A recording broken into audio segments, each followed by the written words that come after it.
Well, good evening, everyone. Welcome to this Manvel City Council workshop beginning here at 5 p.m. We have a few items on the agenda.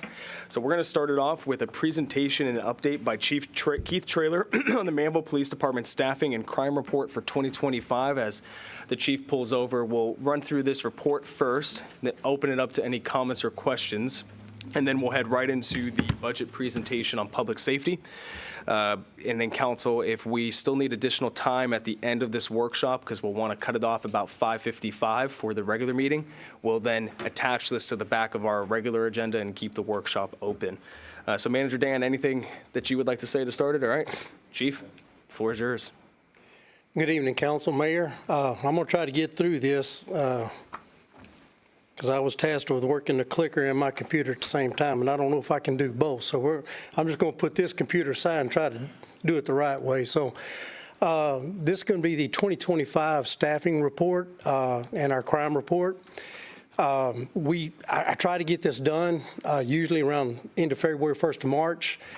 We didn't quite make it this year. We were waiting on some other data from another source. And of course, it got put off for a couple of meetings because of certain situations. So here's the staffing and crime report for 2025. I can't read that. This is my introduction letter, basically just outlining what we're looking at. Thank you for being here today as we present the Manvel Police Department Annual Report. This report outlines the department operational priorities, identifies critical needs, and summarizes both the challenges encountered and the progress achieved in our ongoing commitment to public safety and our core principles. In recent years, policing in Manvel has continued to change significantly. Rapid population growth, advancements in technology, and increasingly sophisticated criminal activity have created new and evolving demands. In response, our officers and professional staff have remained steadfast in their dedication to preserving the community with integrity, professionalism, and accountability while continuing to strengthen the relationships and foster trust with those who we serve. This presentation will review notable crime trends from the past several years and discuss how this data shapes our strategic direction. I will also address projected needs and resource considerations for fiscal year 2027 and years ahead to ensure the department remains forward-thinking, responsive, and well-equipped to provide exceptional service. Our responsibility extends beyond enforcement. We are committed to cultivating a safe, welcoming, and resilient community where every resident feels protected and valued. With your continued partnership and support, we can effectively meet today's challenges, build on our accomplishments, and move confidently toward a strong and secure future for Manvel. Thank you for your time and engagement. I look forward to further discussion. All right, the clicker's not working.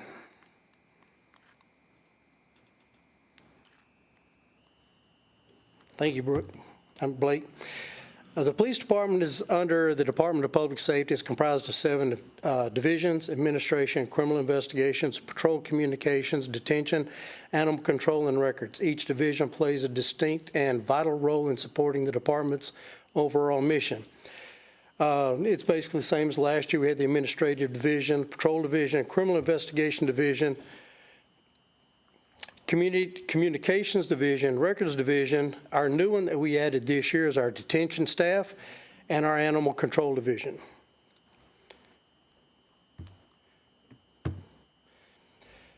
Our 5-year staffing plan. In 2021, the department developed a comprehensive 5-year staffing plan to proactively address the service demands associated with the city's projected growth. The plan ran through 2026 and has since expired. That being said, we have created a new 5-year staffing plan that will take the department into 2031. This plan is based on anticipated population increases derived from residential building permits submitted through the city's permitting process. Population projections were calculated using an estimated average of 3 residents per household and applied to forecasted housing development over a 5-year period. These projections were then used to determine appropriate staffing levels necessary to maintain service standards, response times, and proactive policing efforts. The staffing needs for a police department based on the city's population and future infrastructure. The city's estimated population sitting at approximately 24,000. The total number of sworn officers should be at 47. The department currently sits at 39. In 2025-2026, the department added the following personnel. We had assistant chief, CID captain, detention supervisor, 4 detention officers, and 1 records clerk. The minimum staffing requirement, 47 sworn personnel to meet the standard of 2 officers per 1,000 residents. That's a national standard. One of 3 ways, one of actually 2 ways you can actually look at staffing requirements for a city. The staff expansion needs patrol division is 8 additional sworn officers. This is a projected growth chart it's actually a living document that we can work with for the next 5 years. And when you look at the growth comparison chart as compared to the population growth, you'll see that I have in 2026 for this fiscal year 47, we actually have 39 sworn officers. 2027, if we don't add anything, you can see the comparison, how it moves through the growth cycle. This chart will be able to adjust annually as we go through the years to look at the population growth as compared to the officers that we're estimating. What I did with it is I estimated based off of past trends of 1,000 homes per year at 3 per 1,000. It gives us about 3,000 per year in anticipated growth. With that, you'll be looking at about 6 officers per year based off of that formula. Now, that's on the top end. We actually looked at an estimated number for residential growth was 745 for last year, which would bring us about 1.5 to 1.4 officers per 1,000. So this is just a chart to show where we're at. We can change the numbers or add the numbers as we go through the years to see exactly where we're at as we go through the progression. This next chart is basically same thing we were looking at. It shows us the additional officers and the additional personnel as we go through the comprehensive plan, the staffing plan. It shows all the way through the administration, patrol, CID. The first slide you'll see right here are sworn officers. This is the sworn personnel that we look at to base our 2-to-1 ratio per 1,000. Then you go to the second slide, it will show our civilian personnel, which is our administrative assistant, our communications, our records clerks, our animal control officers, and our detention officers. The next slide will indicate the new positions we'll be asking for by the year as we progress through the next 5 years. And again, this is subject to change from 2021 to 2026. We did fairly well at staying with the staffing plan. We didn't deviate much from it. There was some slight changes based off the population and the needs of the department. But as for the most part, the 21 to 26 staffing plan, we were pretty much right on the money with it.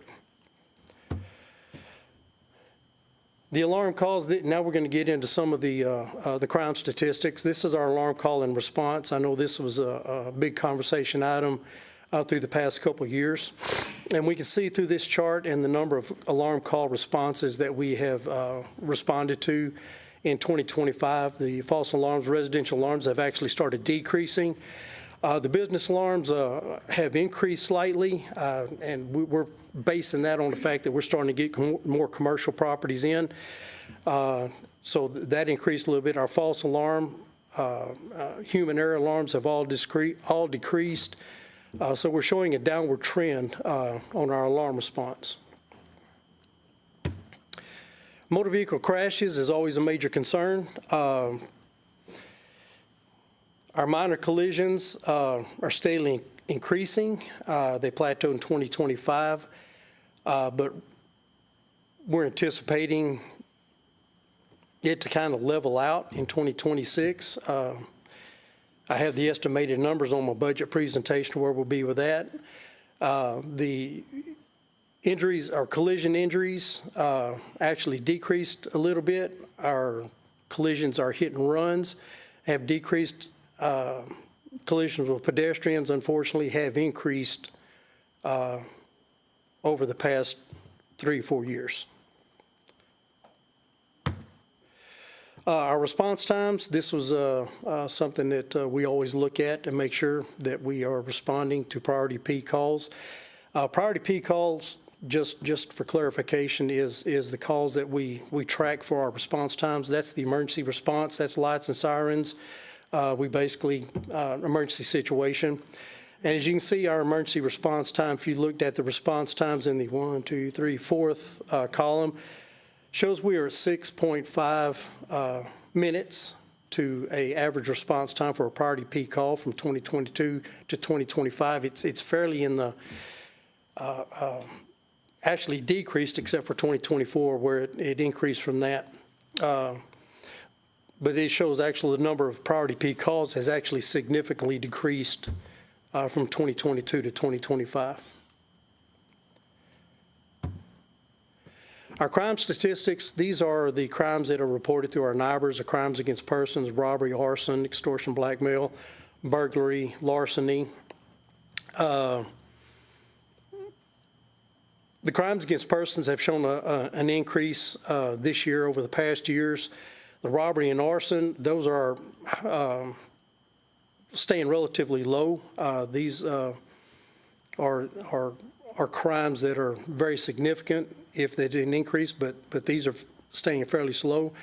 Our burglary rose in 2025, and there's a, I don't want everybody to freak out that everybody's houses are being broken into. That's really not the case. Basically, what we're seeing there is a past trend, as we talked about before. And a couple of years ago, we had a lot of building material theft. The lumber, when it was so high, we're having a lot of building material, lumber, and all that was stolen. Now it's the times have changed a little bit, and what's happening are these individuals are going to houses and actually stealing breakers. When they go into the houses, that constitutes not a theft but a burglary. So that's the reason why the burglaries have increased, is because that's the reported offense. That doesn't mean that we're having houses and neighborhoods being broken into. So I just wanted to clarify that.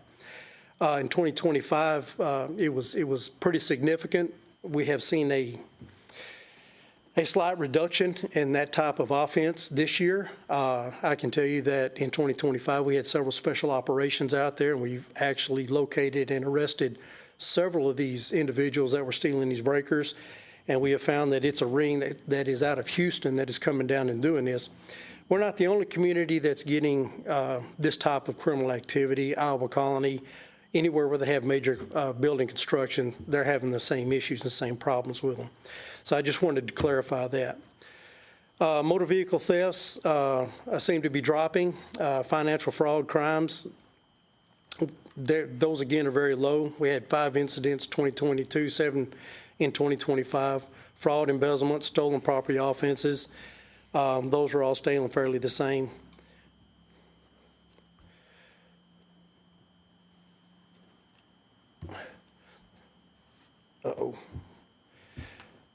This graph right here actually shows a breakdown of the crimes that have been reported through our NIBRs. This is all coming from our NIBRs reporting that we have to report to the federal government. NIBRs is a National Incident-Based Reporting System. Used to be called UCR, Uniform Crime Reporting. Now they changed it to NIBRs. It gives a little bit more detailed and a little bit more specific in the actual crimes that are occurring. But this gives us a basic report of some of the index crimes that we have to report to the federal government. I skipped a slide, I'm sorry. If we go down to the next slide, you'll see that this is our annual UCR report, NIBRs report that we send in. That's what it actually looks like. And then after that is our racial profiling report. This was presented to council in the second meeting in February. This is the breakdown of the analysis and the report that's based off of that. And that pretty much concludes the staffing report. That analysis report is quite lengthy. Great. Thank you, Chief. Appreciate that overview. We'll now open it up to council comments and/or questions.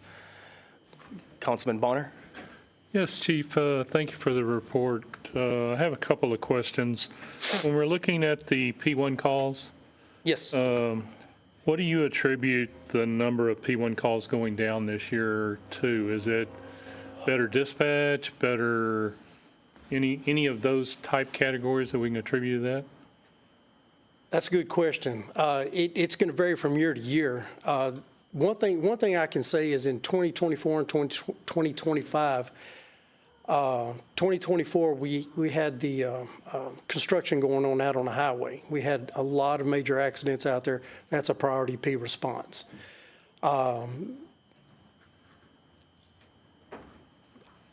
That's about the only thing I really don't have an answer to that because it'll vary from year to year. It could be. I know it will. I just didn't know if that's a big drop. So I was wondering if there was something in the data that might tell us. It could be our proactive patrol in our neighborhoods because That's what I'm getting at. Are we getting bang for the buck? Yeah, you'll see in our reports, our directed patrols have increased. Our directed patrols are where officers they go to a specific area and patrol those areas, and those have increased over the years. So it could be that. Okay. Next year it could be something different. I just really can't answer that. Second question was, if a crime occurs on school property here in Manvel, at the high school, one of the elementary schools, are those statistics included in these numbers we're looking at, or is that something separate? How would we know about those numbers? Those numbers are reported by the school district. The alarm calls, if our officers respond to alarm calls, yeah, we'll have those numbers. But if you have some type of offense that's reported on the school district, the school district police, they handle those calls and they report those through their NIBRS reporting. And maybe, Dan, you can answer this. Do we get that report every year? Not that I'm aware of. Chief, have you seen it? No? I mean, our next school board meeting, I'd like us to ask about those because I'd like to know what's going on in our schools besides just hearing about it on social media. I want to know the numbers just like we look at them here. That would have to be something I'd have to ask. It is public record. We can submit open records requests just like people submit open records requests for us all the time about crime trends in neighborhoods. But it would be something we would have to ask for. Just something I'm kind of interested in to know just what the numbers are. If we're gonna spend as much money as we do and we think we have a great system here with your department, how is the school district doing within our city? Do we need to be having discussions with them about trends that they're seeing? So I'd just like to get those numbers. I think that's all, Mayor. Thank you. Thank you, Councilman. Any other comments or questions, Council? Do you have some? Go ahead, Councilman. Yeah, I do. Chief, hi. So with the alarm, we had a lot of discussion. With every new home that's built here, that's an home alarm system is standard package. Every new home comes, alarm system is in that. So as Manvel grows, do you see those numbers continually, the false alarms continue to grow? Is that? Again, that's a question that I can't answer because I couldn't tell you that because just because you have an alarm system in your house doesn't mean you're going to use it. So, you might have 100 homes, but maybe 50 of them are actually utilizing the alarm system. It is a possibility that would happen. But again, it's just based off of how many are actually going to sign up to utilize those alarms. You would hope that eventually there's better end-user training. So if that's the data that you're finding is that it's user error, end-user error. It could be a user error, but it also could be malfunctioning system. Yeah. Those would be the two top, in my opinion, contributors to false alarms, except for weather, but, that only happens frequently, so. Okay. And then it's something that's just out of curiosity. The flock cameras, is there like any kind of canned data that they would provide? Say you guys have assisted in so many events, or is there any kind of canned reports that out of that you're able to share that is the tool working, right? I can tell you the tool is working. The tool works? The tool works very well. As a matter of fact, we are, it's doing us a great job when it comes to the use of it. But as far as finding a canned report, I'm sure there's something out there we can probably find. I'd have to refer to Captain Day. He's the one that works on those more than I do. But I'm sure that there is some type of reporting system that we can actually go in and look, see how many hits that came into the city. It won't tell us what the hits are, but how many hits that actually came through on those cameras. I think it'd be kind of an because I know that there's been some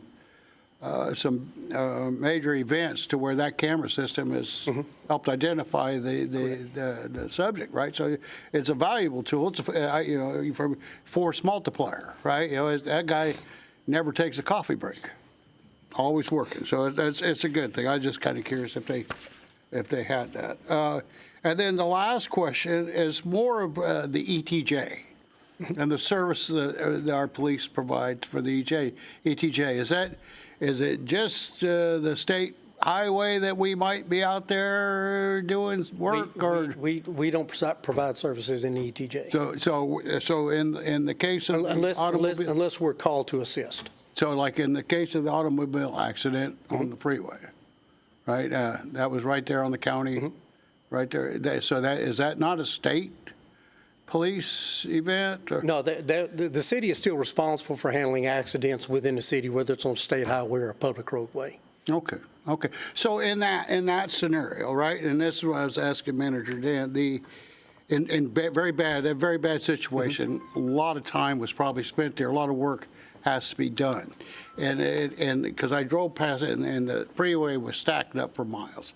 The point is so like when officers are sitting there, like where Houston has that mobility response team, is that something you might want to get to one day to where that would help free up your officers? Yeah, I don't think that we're going to be ever big enough for that. But what you probably didn't see is that when we have situations like that where we know we're going to have the roadway shut down, we always contact TxDOT.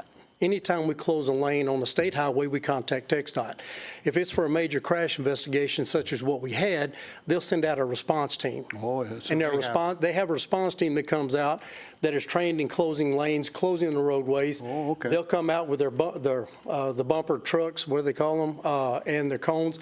They'll actually close the road down. They'll detour them where they need to go. They set up the traffic control. It might take them a little bit to get there, but we were out there a good 5 hours investigating this accident. Within an hour, they were probably out there. Okay. Well, that's a good thing. It's the same thing we do on the city streets after we had our last incident on the city where we had a truck roll over on Chocolate Bayou Road. I talked to Robbie, and we actually set up a team with Public Works. So when we have an incident like that, Public Works has a specific team that comes out with the barricades, and they help us with the traffic. That's kind of what I was looking at, Chief, is we're a growing city, resources are short, and it's very difficult. Yeah, so as long as you're thinking through that, that's a wonderful thing, right? Because it's a tough task to have resources sitting on the side of the road blocking traffic for hours. Yes, sir. Okay, Mayor, thank you. Thank you, Councilman. Well, Chief, thank you for the presentation. Before I ask my questions, I just want to say thank you for what you and the team do. Many times what you do, it's not seen, and it's in difficult circumstances. And in the way that you guys serve and also represent the community, it's much appreciated. Just a few questions. When I look at the calls for service, those have increased substantially. But certain enforcement categories like arrests and DUIs, they have also declined proportionally. How should we as council interpret that data? The calls for service, the total calls for service are not just your reactive calls for service. These are proactive calls for service as well. Calls for service could mean your traffic stops, could mean your directed patrols, your closed patrols, theft reports, or anything that's called in such as that. One thing to remember is that number is one of those that fluctuates quite a bit too. From October till about March, we were down about 5 people. And we finally were able to get we weren't down 5 people. We received 2 at the budget year. We were already down 1. And then in January, we lost 2 more. So through that point, we're actually trying to bring in 5 people. In March of this year, we finally were able to fill our shifts. So now we're back at full capacity. Now, I probably just messed up by saying that, and I jinxed myself, but yeah, find some false wood to knock on. But when we have that, that takes away from your traffic enforcement. It takes away from your DWI. It takes away from your arrest because we're down those people. Hopefully, with proactive enforcement coming up with these people, we'll start seeing that trend starting to increase again. It also could be that with the officers on the street being more proactive, a lot of times you find the officers on the highways, you find them in the residential areas, it kind of reduces that traffic, the traffic stops, because, you know, everybody sees an officer sitting there, they're going to hit their brakes. We hope. It's more of a deterrent than anything. But as far as the decrease in numbers, you know, it could be a factor of anything. It could be proactive services. It could be, you know, police being out there, being seen in the areas where we have these traffic issues, these traffic problems. That's where our directed patrols and everything come in. We have these issues, we send officers out there. So it's hard to explain the numbers going up and down because, you know, I mean, it could be by the end of the year, we could see just something astronomically crazy. Summertime, it usually slows down. Why? Probably because the kids aren't in school. There's not as much traffic out. Holiday season, it usually slows down a little bit. So it varies depending on seasons, and it varies on depending on what's going on in the community. Awesome. Thank you, Chief. There's a few other questions that I have. I'll get those to the city manager, get them over to you for time. One that I had, though, regarding staffing philosophy. You said that there's one of two ways in order to project staffing philosophy. One is the 2 per 1,000. What is the other way? The other one is called what they call the rule of 60. The rule of 60, it's really hard to. It works for some cities, but some cities it doesn't work for them. Basically what they do on the rule of 60 is they go back in the previous year, they look at your reactive calls for service per officer. And if an officer is responding to more than 60% of calls, if they're responding to calls more than 60% of the day, their 12-hour shift, 8-hour shift, or whatever the case may be, then they recommend that you add more officers to reduce that number to get it below 60%, where there's more proactive policing than reactive policing. If you have a stagnant city, it's great for that because you're not growing. The population's not growing. So your numbers will basically stay the same based off your calls for service. If you have a proactive city that's the staffing is, or the population's continually growing, if you use a rule of 60, such as Manvel, if you use it here in town, where our calls for service do not reach the 60% threshold, then the population's going to increase and your staffing's not going to increase. And what's going to happen is we're going to end up like our neighboring city just to the north of us, and they're going to end up in a situation to where they boom, and all of a sudden now they got to increase their staffing 5 times just to catch up with it. So what I like to use is a 2 officers per 1,000, that it keeps the officer ratio as the city population grows. It's not only helps with patrolling the city, it also helps with officer safety when you have that many people that are coming into town. The other thing I look at, it's not part of that, it's only 2 that you do for the staffing. The other thing I look at is the area we have to cover as far as patrol officers. The area is so expansive. If you have a major accident out on the highway and you got somebody down off of Handsome patrolling Bobby's house, you know, and they get a call in Rodeo Palms, it takes 15 minutes to run hot just to get to that call. So when you look at every aspect of it and you put all that together, if you have enough personnel to cover these areas, you have a major accident, you can still have your personnel assigned in their different areas that will be able to cover the city. That's the way I look at it. And some people argue that point with me, and I can argue back with them about it. But if you follow the graph and follow the chart as we put the population in there, it'll tell us where we need to be when it comes to the growth of the department. And so seeing that, we're a little behind as it relates to the 2 officers per 1,000. How does that compare to some of our surrounding cities, staffing ratio-wise? Most of the cities that are around us go 1.5 to 1.8. Okay. It's to get to 2.0, you really have to work hard to get there.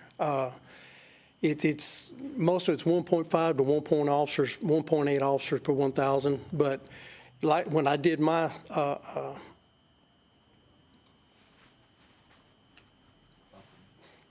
I just went blank. Benchmarking? Yes, when I did that, I actually went to the top end.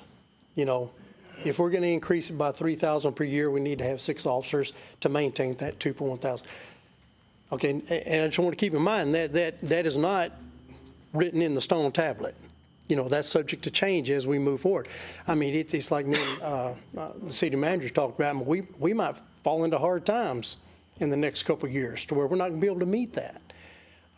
So it's just one of those things we have to adjust as we go year to year on the staffing levels. Great. Thank you, Chief. Appreciate that. Council, any other comments or questions before? All right. Sure. Mayor Pro Tem. Hey, Chief, just a couple quick ones. So speaking about our patrol, what is our average, how many do we have out there on patrol typically at a specific time? Can I answer that question offline? I really don't want to put that out in public. Okay. Do we have enough right now? Yeah. There's never enough. Right answer. I'm trying to formulate that. So We we're getting at the same point. Okay? yes, So, yes. And also, is it true that we're falling behind a little bit on our pay scale compared to our surrounding areas?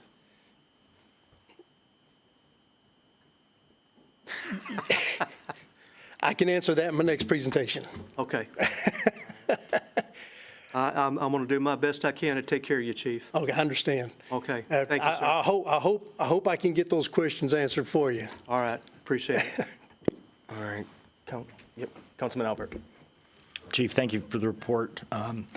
You know, as I think you're well aware, I was a huge proponent in 20 Yes. and 21 of putting that plan together. So Yes. I'm tickled pink that you were able to keep it and that we're going to look at another 5-year plan, because it was important to me then and it is now that we continue to look forward and not forget what's coming. So the first question I had, Mr. Bonner already asked, so the follow-up that I do have is, are you considering any of the transient population that would come in to use like the Home Depot or the Lowe's and that into, because I have to imagine those types of developments are heavy users of your service over a rooftop. It is, and the more we get those big box stores like that, it is going to be a strain on the resources. But as far as that's the reason why I went with the 2 per 1,000, because it gives me that option to have that, because we have a huge transient population. If you just look at 288, you look at Highway 6, those people don't live here in town. They're coming from traveling through. And that's what we have to deal with every morning out on the highways. I get stuck in that traffic every morning coming into town. You can fix that. Huh? You can fix that. You can just move to the city. I'm still going to get stuck in it. So yes, that is a huge factor in what we look at. But as far as how you justify the staffing, it's based off of population. If we stick with a 2 per 1,000, I think we would be on course to maintain a good ratio. I want to be.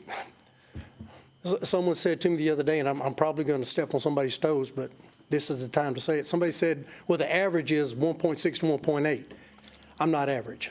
I don't want to be average. I want to be at the top. And the only way to be at the top is to maintain that. Yep, I agree. All right, thank you. I'm good. Thank you, Councilman. All right, Chief, we'll transition over to your budget presentation for Department of Public Safety. What we will do is we'll have the hard stop here at 5:55. And Chief, if what we can do is break it down, we'll do Police Department, open it up for questions, Fire Marshal's Office, open it up for questions, and then we'll keep it open if we need to go back into it in the regular agenda. Okay. So, Chief, the floor is yours. Okay, this is the budget report for 26-27 fiscal year. It is quite lengthy because I have several divisions that we have to go through. But I'm just going to really hit the highlights because most of it is everybody's already seen except for Councilman Albert, but he's been through this process before. It's pretty much the same scenario, the same format that we had last year, but I want to hit the specifics and highlight the things we're actually looking at. The first thing is each division, I break it down as what the departments do, and the police department remains committed to its core mission, protecting life and property, preserving public order, and enhancing the quality of life for all residents. We accomplish this through a community-oriented approach that prioritizes trust, transparency, and strong partnerships with those we serve. Our officers provide a full spectrum of law enforcement services, including emergency response, crime prevention, criminal investigations, traffic enforcement, and community outreach. Each member of the department is dedicated to carrying out these responsibilities with integrity, accountability, and professionalism while treating every individual with fairness and respect. As public safety challenges continue to evolve, the department remains focused on proactive strategies, data-driven decision-making, and ongoing training to ensure we are prepared to meet the needs of our community. Engagement with our residents continues to be a cornerstone of our efforts, helping guide our priorities and strengthen public confidence. Some of our accomplishments from last year is we added some personnel. We reorganized and reformed the Citizens Police Academy, had a fantastic academy. And any of y'all are interested, we're doing one in October. It would be really nice if some of y'all came and sat through it. That was the shameless plug. Purchased critical incident training platform. That is something new that we just purchased. That is a training platform for a critical incident, a mass shooting or mass casualty incident.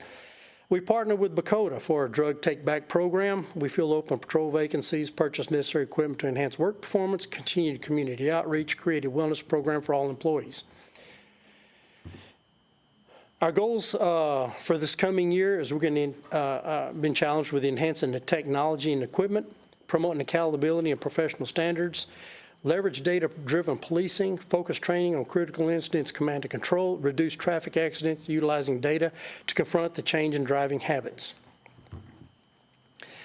These are the activity measures that we are looking at for the past 2 years, comparing to the 26 year. We have the actual numbers as of March 31st of this year, and we've estimated it through 26 and budgeted through 27. These are just some of our basic calls for service that we respond to throughout the year. Some of our equipment requests for the patrol division, we have to replace at least 3 patrol units. We're looking at 2 new patrol units. That is if we add additional personnel to the staffing levels. A tactical personnel carrier that we were talking about just a few weeks ago. The equipment we're looking at, portable radios, body cameras, mobile video system, and some drone equipment and software to enhance our drone program. Now, I want to just clarify some things on our portable radios, body cameras, and mobile video system. All of this technology is out of date. It's run its shelf life. Our portable radios, we have to replace at least half of our portable radios because they will not take if they do another update, our firmware update, our radios will not work. So we have to replace them this year. Our body cameras are out of date. Our mobile video systems are out of date. In order for us to keep our body cameras going and our mobile video systems going, we're actually having to purchase these items on eBay as refurbished items just to keep us going. Now, here's the catch to it. I know I got some big numbers out there. The body camera, the portable radios, we have to pay outright. The body cameras, I'm just showing you the cost of what it would be to replace them. I just actually, this afternoon, got the actual true numbers for all of that, so these are kind of budgeted numbers. But with a body camera system and the radios, they work hand in hand together, okay? Our body cameras now are the portable mics that you see the officers carry on their shoulders. The body camera now does that. It syncs to the radios. The radios now have LTE technology, so we'll never lose radio frequency or communications. So if we go into a building and we lose RF frequencies, then the LTE will take over. The body cameras will actually be on a contract through Motorola. So if we enter into that contract with them, the first year, we will not have to pay for the body cameras. The contract will start in the 27-28 fiscal year. So that money will be broken down through the years for the next 10 years. And in 3 years, we'll get replacements for these cameras with the 10-year agreement. Okay.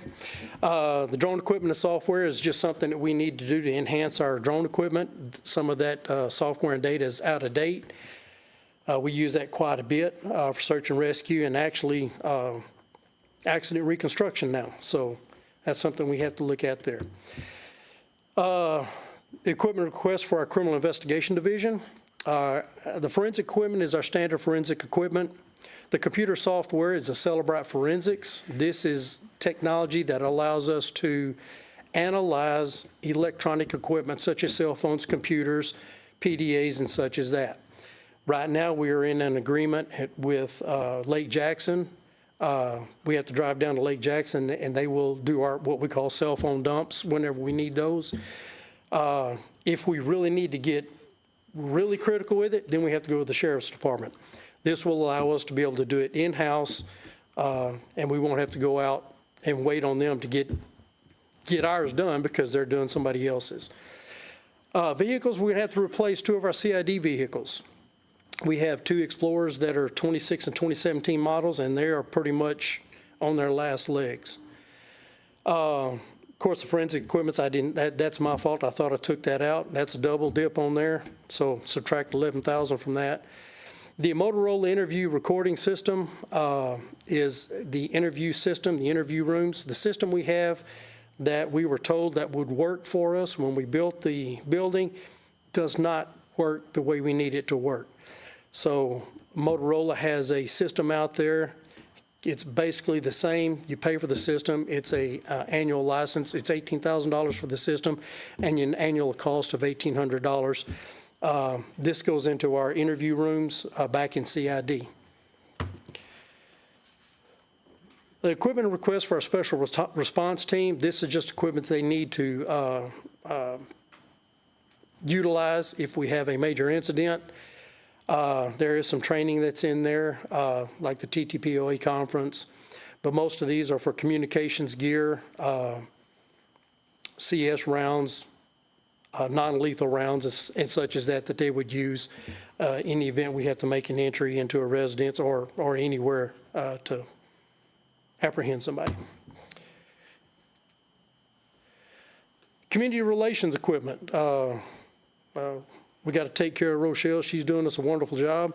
Some things she's was looking at was a 32-inch table TV with stand. That helps her when she does some of her programs. They call it various swag, but these are just basically giveaways when she goes on her community relations events, and some of her special event gear, which would be like banners and stuff she would use when she goes out on events. Equipment request, training and firearms. This is specialized training that we were looking at. Some of it is annual costs that we do every year, but this goes above and beyond our required training that we are supposed to attend. One of the big things that we're doing right now is the FBI Leader Trilogy. That is a supervisory training for all our supervisors. Our Grace and Combative, we're going to send that is basically our hand-to-hand grappling type training. We're going to send 2 more for instructors in that. The firearms training, the state has required more firearms training for officers. We have to actually we have to qualify twice a year, and we have to have quarterly firearms training, which is getting kind of expensive now. And that's a requirement through the state that we have to do. That's the reason why that cost is there. And the training for the SRT team is the same reason. We have to make sure that they're fully trained in their firearms and weapons. Our personnel requests we're looking at on the first column there, you see that's our current staffing. This is for our patrol officers, patrol cadets, criminal investigator, and communication supervisor. What I'm asking for this year is 5 patrol officers. And the reason why it's an odd number is we have an odd numbered shift. The reason behind that is because we took somebody off a shift and made them an investigator, but we never backfilled that spot a few years ago. So basically what would happen, we'd add 1 more to the patrol shifts, and we would even it out by that odd number, that 5th person. Patrol cadets, if y'all remember, that's something we did a couple years ago. Last year we were unable to do it because of budgetary situations. So we didn't have our patrol cadets. Basically, what we do with our patrol cadets is we find 2 cadets, usually in one of these academies that start in January. By the time they graduate in June, we bring them on after they graduate, and by the time we get to October and we get positions approved, they're already trained, ready to go on the streets. So we're getting ahead of the curve with our cadet positions. That's the whole intent of having the cadets. We're requesting 1 more criminal investigator and a communication supervisor. Now, this is our salary survey that Captain Day did over the past few months. And what I did was I kind of broke it down as the starting pay and the top-out pay. I didn't go into in these slides, I didn't go to the benefits or anything like that. I figured we'd have that discussion after we do all our presentations. We talk about compensation. But the first slide will actually show where the Manvel police officers stand when it comes to their starting pay. The next slide will actually show where the officers stand when it comes to the top-out pay. And you can see in both slides, we are well below the 50%. If you look at the competitive rate, the market value, we're well below the 50% range on both of them. So that's basically where we stand on our salaries.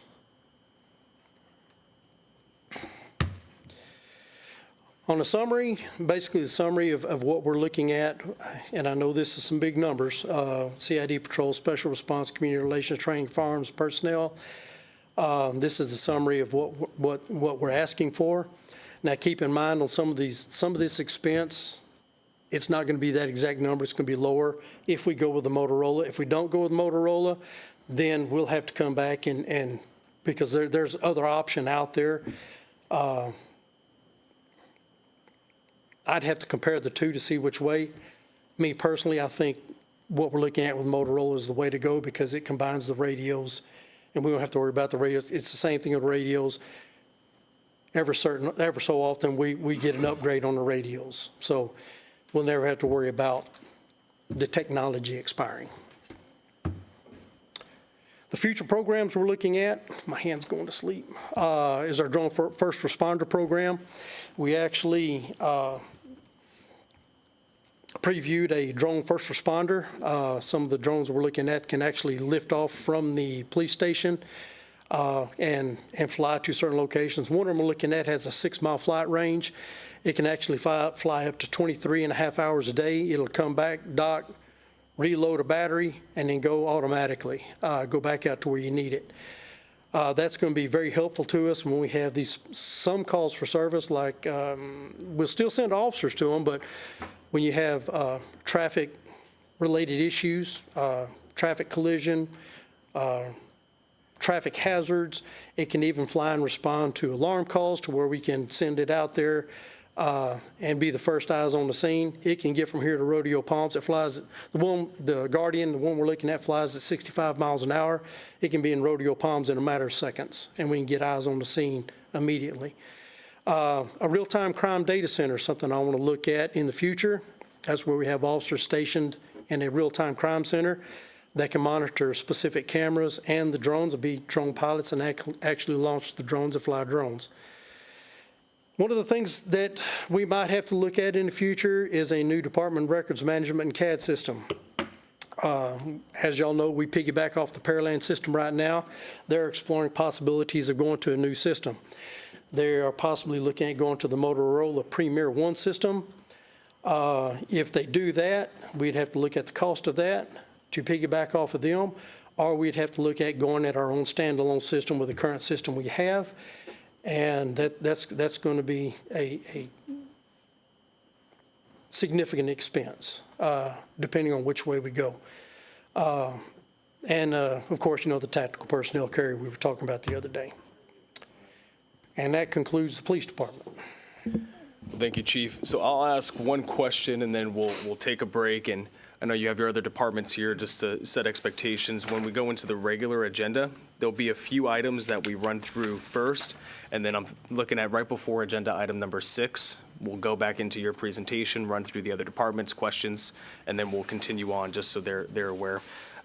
Chief, budget time's always exciting. It's an opportunity to make investments in our employees and the team here, which is an investment in the community. It's always tough because there's only so much money to go around, and you have to say no to some things, because if everything was a priority, then nothing would get done.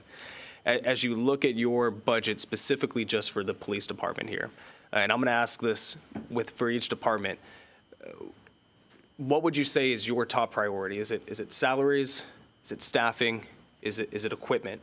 If we had to say no to some areas, what would you say is what you would ask of council, really hone in and focus on this area as the top priority? Well, the main thing we have to look at is our body-worn camera system, our mobile video solutions, and our radios. That's a priority. We have to do that this year. The equipment replacement, the 3 patrol cars, we have to replace those patrol cars. We're having some issues with those right now. The third thing I would have to say, we'd have to look at salaries. We need to get back into that competitive level. We need to get back to where we're competing with these other agencies. It's kind of like your staffing. If we don't stay on top of it, we just don't stay competitive, then we're going to lose out on good candidates. And fortunately, right now, we're not at that point. But we have lost officers because of the salary. That occurred at the first of the year when all the other agencies got their bumps in October. Now, we knew this was going to happen because we were focusing on equipment, personnel. This year would be the salaries. But if well, I'm looking at 3 things, it would have to be. I'd have to look at 4. I'm sorry. We'd have to add some people. So 4 would be personnel, but our top priority is going to have to be our radios and our body camera system. Now, keep in mind the body camera system is not, if we go with Motorola, will not be this year. That'll be in next fiscal year. We basically get a year free, and then with our agreement and our contract, it would start in the 27-28 year. So that money is really, if we go that direction, is not allocated till the following year. So my notes that I have here, just if we're ranking priority, body cameras and equipment is 1, replacement vehicles is 2, salaries is 3, positions is 4. Obviously, the goal of these presentations is to show all of these are needs. Yes. If we had the money, this is what we need, but ranking the priorities, you would agree with that? Yes. Okay, thank you, Chief. Council, if you guys are good with it, we'll take a pause now, allow us to stretch our legs and then step back into the regular meeting. Good? Work for you, Chief? Yep. All right, everyone, we'll take a break here at 5:52 p.m. from the workshop, but keep it open. Thank you, everyone.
Good evening, everyone. We will call this city council meeting officially to order here at 6:03 p.m.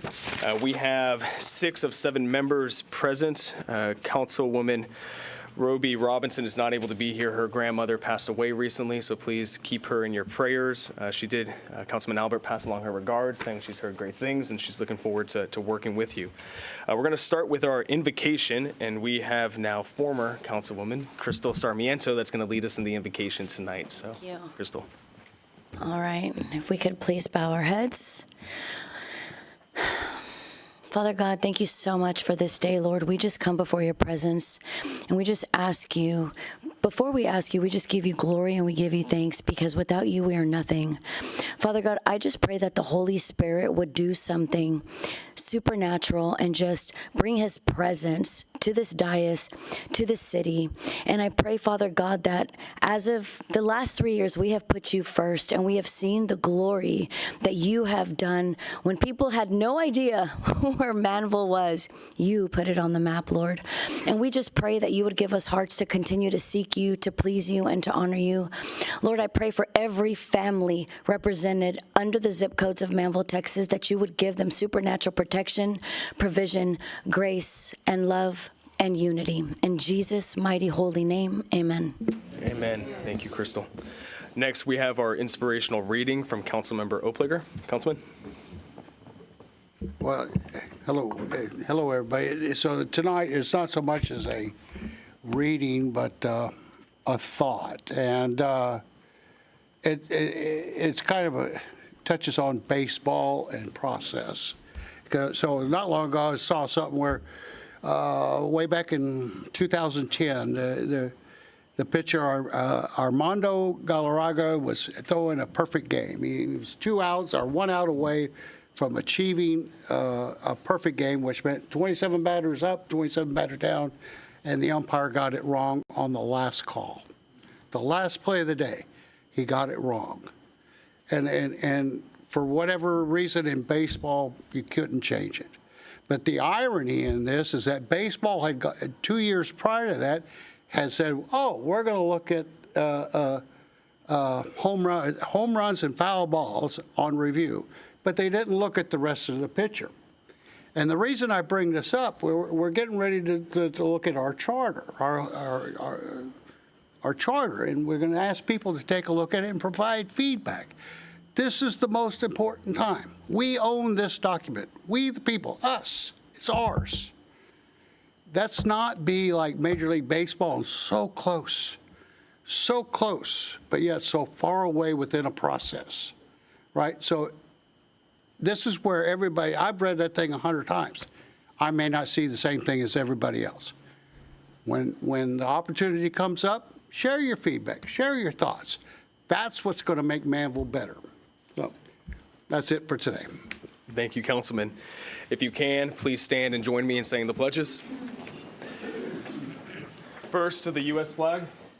I pledge allegiance to the flag of the United States of America and to the republic for which it stands, one nation, under God, indivisible, with liberty and justice for all. And to the Texas flag, honor the Texas flag. I pledge allegiance to thee, Texas, one state, under God, one indivisible. Thank you, everyone. You may be seated. I'm going to make my way to the front here. So first, tonight, we have an official farewell and moment of thanks for, I don't like saying former Councilwoman, so Councilwoman Crystal Sarmiento. So Councilwoman, if you can come forward with your family as well, with Byron and Abby here. Yes, Abby, going to make you come forward. So Crystal served on City Council from 2023 to 2026. Just a few words about Crystal. Whenever we were first both elected in 2023, we didn't know each other that well, but I can remember this conversation that we had at Starbucks out on the patio. and we had a really good heart-to-heart conversation, talked about our frustrations from the campaign, talked about what our vision was for Manvel, talked about what we wanted to accomplish working together with each other, with council, with the team here at City Hall. Where did we want to see Manvel be 3 years into the future? And Crystal, as I look around us, I see many of those dreams and visions that came to fruition, very much as you said in your prayer. And it's because of the hard work that you put in, that we've all put in. And this is a moment not to say goodbye, but to really say thank you. Thank you for all of your hard work, for the sacrifices you've made, but also the sacrifices that your family has made, the long nights being away, the events that you had to attend. It very much was a family thing, and we appreciate all of you guys, and we're excited to see what God has in store for you next. I'm sure some more Disney trips are very much in your future. So if you could please join me in giving Crystal a round of applause, saying thank you.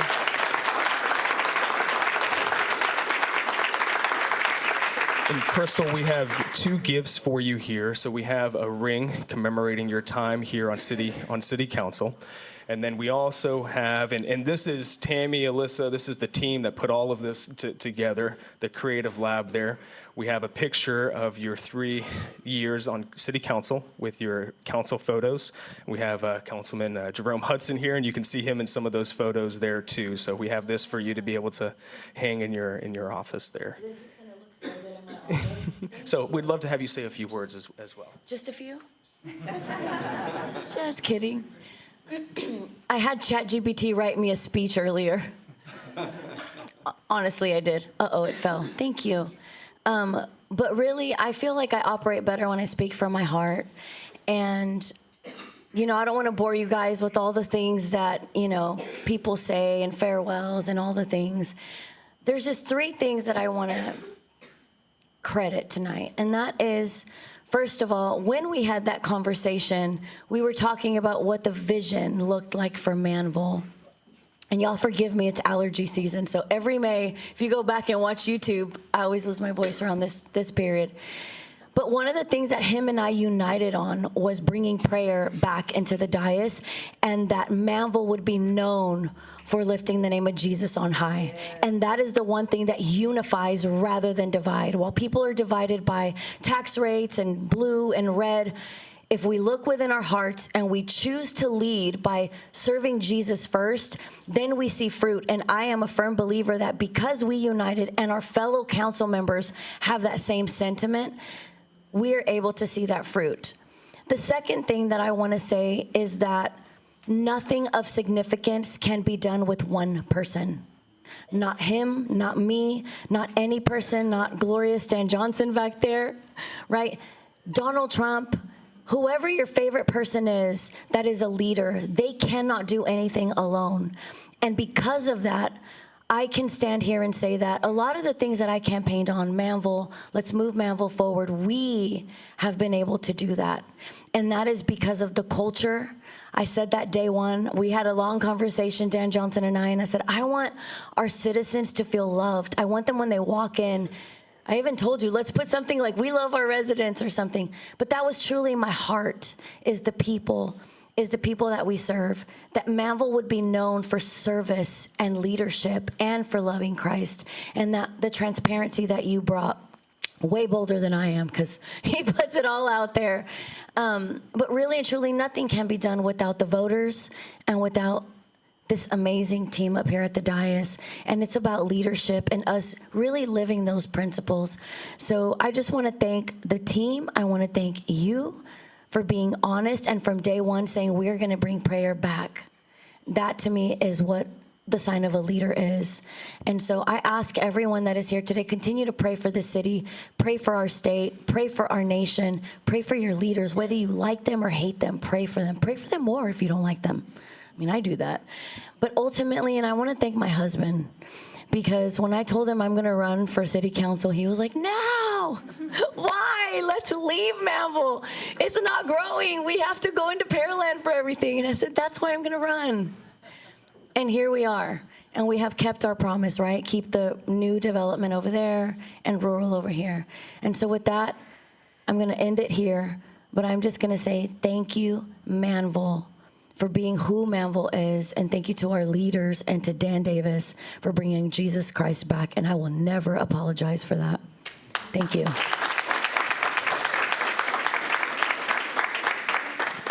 So we'll do a photo now, yeah, if you want to come up. And then Crystal will have you hold this. Abby, we'll have you come on this side of your mom here. Do you want to hold the ring as well, or just the photo? Just the photo, okay. All right.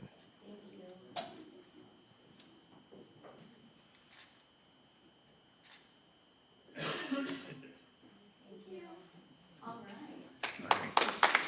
you want to take this, Crystal?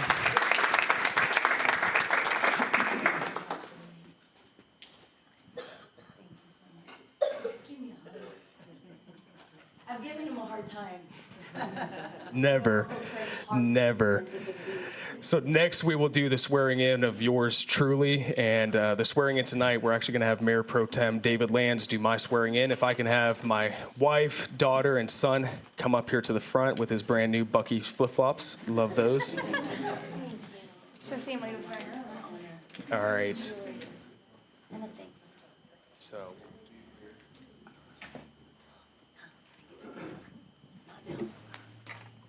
David, we'll have you stand. I think we said stand like right here, right? Okay. And then I'll hold this. I'll stand right here. Eric, if you want to stand right there. Then I'll put my. Actually, I'll have you hold that. You can hold it like that. I'll do that. Here we go. Okay, well, first I want to echo a little bit what Crystal said, that the past 3 years working with you on council has been phenomenal. Your transparency is beyond approach. I mean, it's just, and your love for God, and just everything about you that you have done, you take the city serious. You take the citizens serious. And I'm very, very proud to call you a friend. And I'm very, very proud, at my last act as Mayor Pro Tem will be to give you your oath of office. So I state your name. I, Dan Davis, Do solemnly swear or affirm do solemnly swear that I will faithfully execute the duties that I will faithfully execute the duties of the office of the mayor for the city of Manvel of the office of mayor of the city of Manvel, of the state of Texas, the state of Texas, and will do to the best of my ability and will do to the best of my ability preserve, protect, and defend preserve, protect, and defend the Constitution and the laws of the United States the Constitution and the laws of the United States and of this state, and of this state, and the charter and ordinances of this city, and the charter and ordinances of this city. so help me God. So help me God.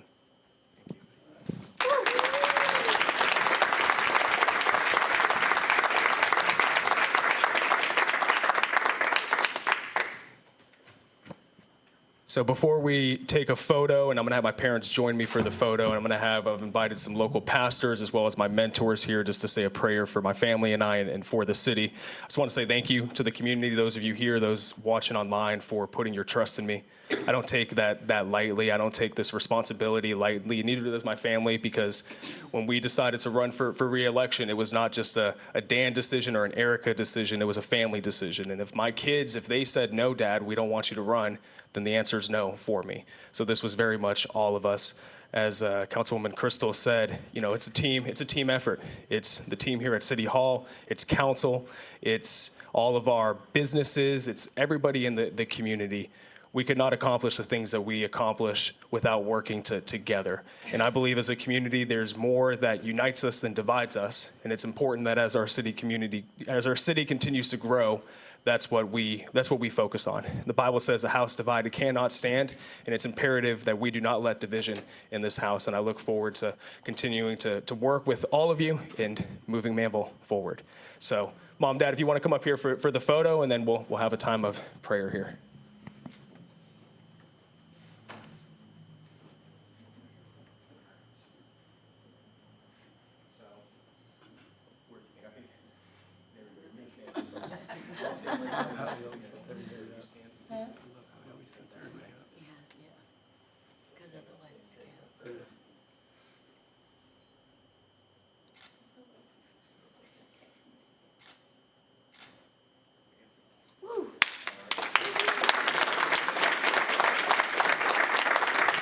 Mom, Dad, you guys can stay up here too. So if we can have some of the local pastors here, and then Doug, Mike, if you guys want to come forward too. We did this 3 years ago. We had some of the local pastors, and we had my mentor, Doug, say a prayer over us. And so, Doug, we'd love to have you lead us in that prayer again.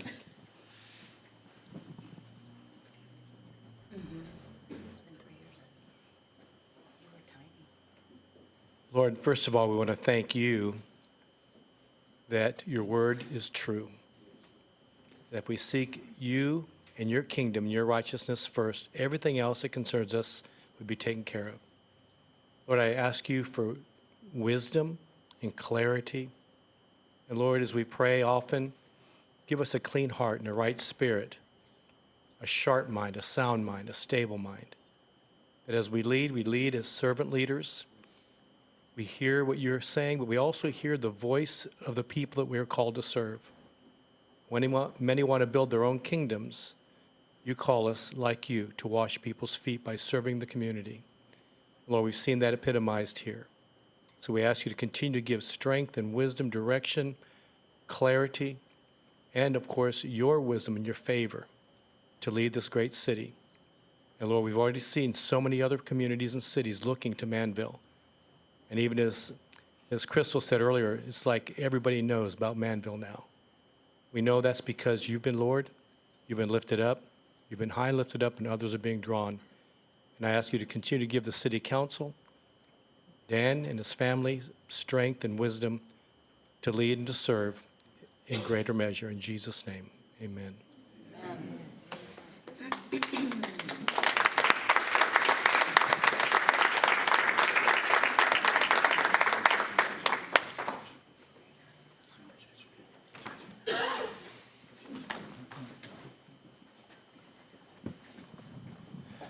Mike, thank you. Didn't get a chance to give you a hug there.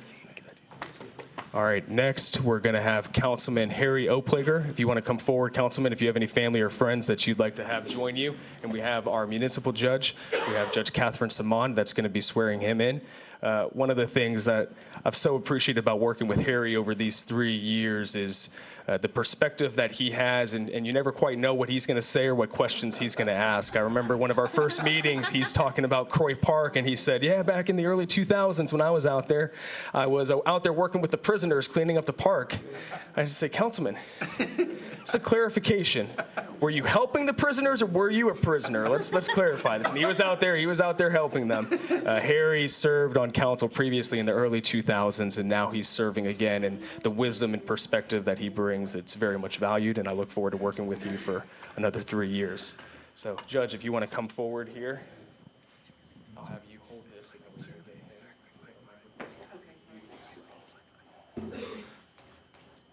Thank you so much. How are you? Congratulations. It's exciting. Thank you. All right. The oath of office. I Harry Oplager, do solemnly swear or affirm do solemnly swear or affirm that I will faithfully execute the duties of the office faithfully execute the duties of the office of the City Council, of the City Council, Place 5, Place 3, Place 3, thank you, of the City of Manvel of the State of Texas, City of Manvel, the State of Texas, and will to the best of my ability and will, to the best of my ability, preserve, preserve, protect, protect, and defend and defend the Constitution and laws of the United States the Constitution of the laws of the United States and of this state, and of this state, and the charter and ordinances of this city. and the charter and ordinances of this city. So help me God. So help me God. All right. Thank you. Very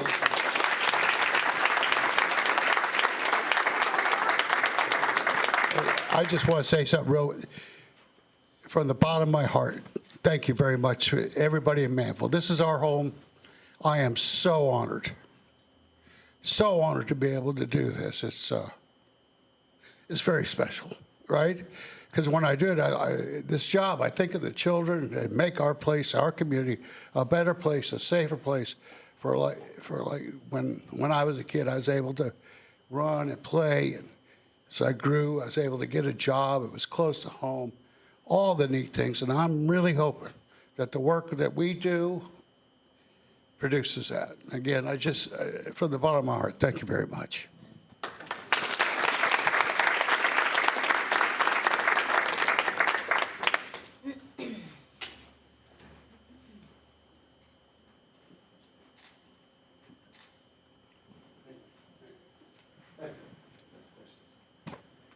Next, we have Councilman Jason Albert. Just a few words about him. So Jason and I got to serve on city council for 3 years. And just like with Harry, one of the things I appreciate about Jason is how much he cares and the passion that he has for this community and the perspective that he brings.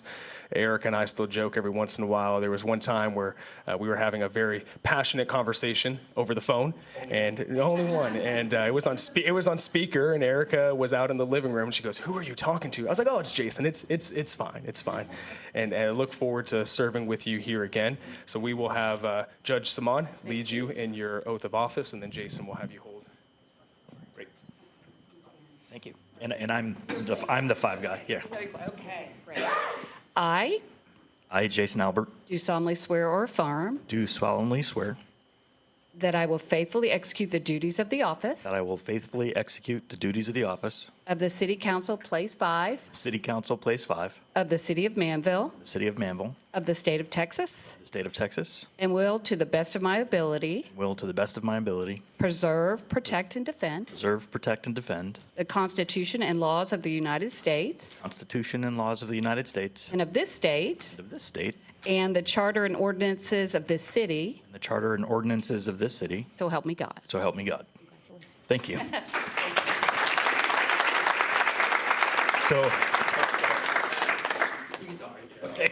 So thank you, everybody, and I'm looking forward to getting another opportunity to serve. I'm, glad to hear, like I said with the chief earlier, to see things that we set in motion, 5, 6 years ago, how they're planning through and working out. And I'm so glad for the folks that I've worked with then, and looking forward to the folks that I'm working with now. And I'm ready to get started.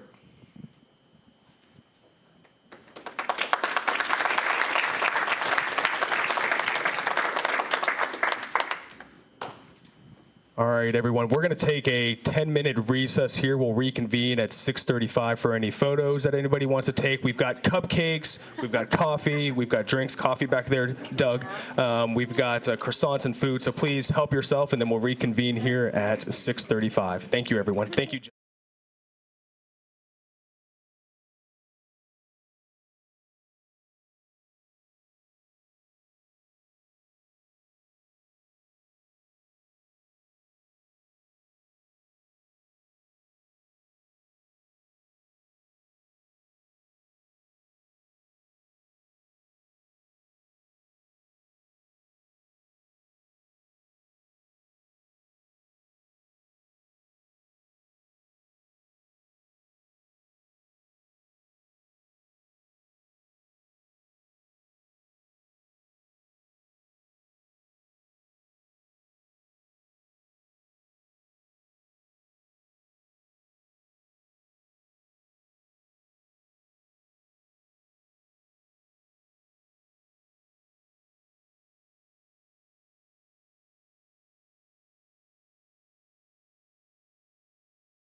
All right, we will go back into the meeting now. Thank you, everyone, for being here. Those of you that have not left yet, please take as many cupcakes as you can. We do not want to take those. I leave one for Councilman Bonner, but please take the rest. We will now move on to public comment cards. We have 2 that are submitted here. The first one we have is from Stafford Duncan about a new Snap Fitness opening. So if you want to come forward, sir, if you can come up to the podium and state your name and address for the record, you have 3 minutes, and tell us about your business. Mic check? Nope. You can use, you don't have to use the microphone. You can use that right there. Yep. First time. Guess I'm forgiven. Good afternoon, good evening, everyone. And thank you, Mayor Dan. First of all, congratulations, and congrats to everyone re-elected. So yes, we are here to, well, we weren't planning to tell you about the Snap Fitness today, but of course, Mayor Dan, in his spirit of transparency. So we're bringing, you can hear me without the mic, correct? I can project a bit. So we're happy to announce that we are bringing a Snap Fitness 24/7 to the Manvel, IO Colony, Sharon area. And we're all really lovely neighbors. We'll be located along Meridiana Parkway. If you're familiar with where the Sherwin-Williams is, we're right along that strip. We aren't open as yet. We're planning to be open as late July 2026. So we've started some promotions, getting the word out to our residents. My partner, Darrell, and I here, we're both partners in opening this Snap Fitness together.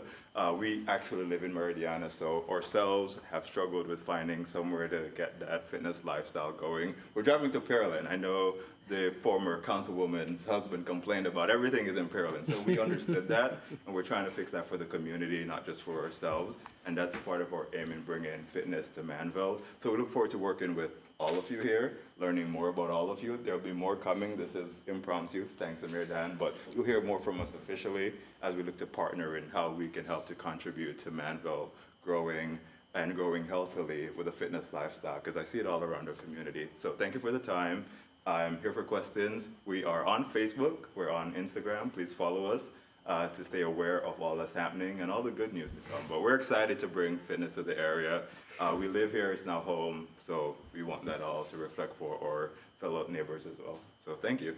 Thank you so much. We appreciate you being here, Stafford, and excited for you guys opening your business. We hear all the time, people say we have too many donut shops and fast food. We need more healthy options and fitness, and you guys are bringing that. So May thank I you, just thank you one? for that. So guess what? We're situated right between Shipley's and a dentist.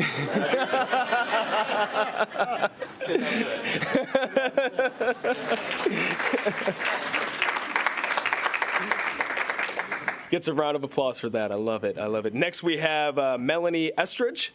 Miss Melanie, thank you for being here tonight. If you can state your name and address for the record, then you have 3 minutes. Hello, I'm Melanie Eskridge. I'm the youth specialist over at the Manvel Public Library. I'm just here to chit-chat with you about our summer reading challenge that is coming up. This year it's Unearth a Story, so think dinos, archaeology, geology, and ancient history. The reading challenge starts June 1st all the way through July 31st. As you can see, we have our poster up here.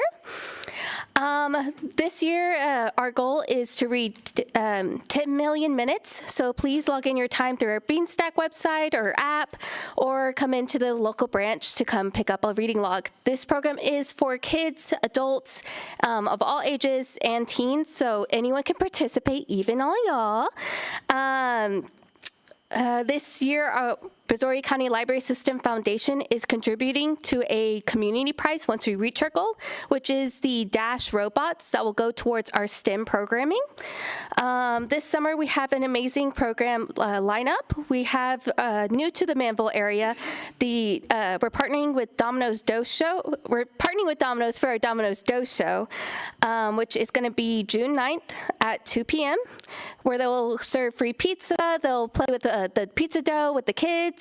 It's definitely a fun program that I definitely believe that Manvel will absolutely love. We are also having the Texas A&M Chemistry Roadshow on June 16th at 2 p.m., where a scientist from Texas A&M is going to come do some real science experiments. We're also bringing back John O'Brien for our Magic Reading Show on June 24th at 3 p.m. We also like to thank the local church, Church of the Harvest, for letting us host our programs over at their church. So a big thank you to them. And yeah, that's pretty much it. Thank you so much. Thank you so much, Melanie. Appreciate that. Thank you for all that you guys do. Yeah. And if you could, are you able to leave that up here so we can maybe put it on one of our windows here? Well, absolutely. Awesome. Would love that. Well, thank you guys so much. Appreciate y'all being here. Thank you. All right.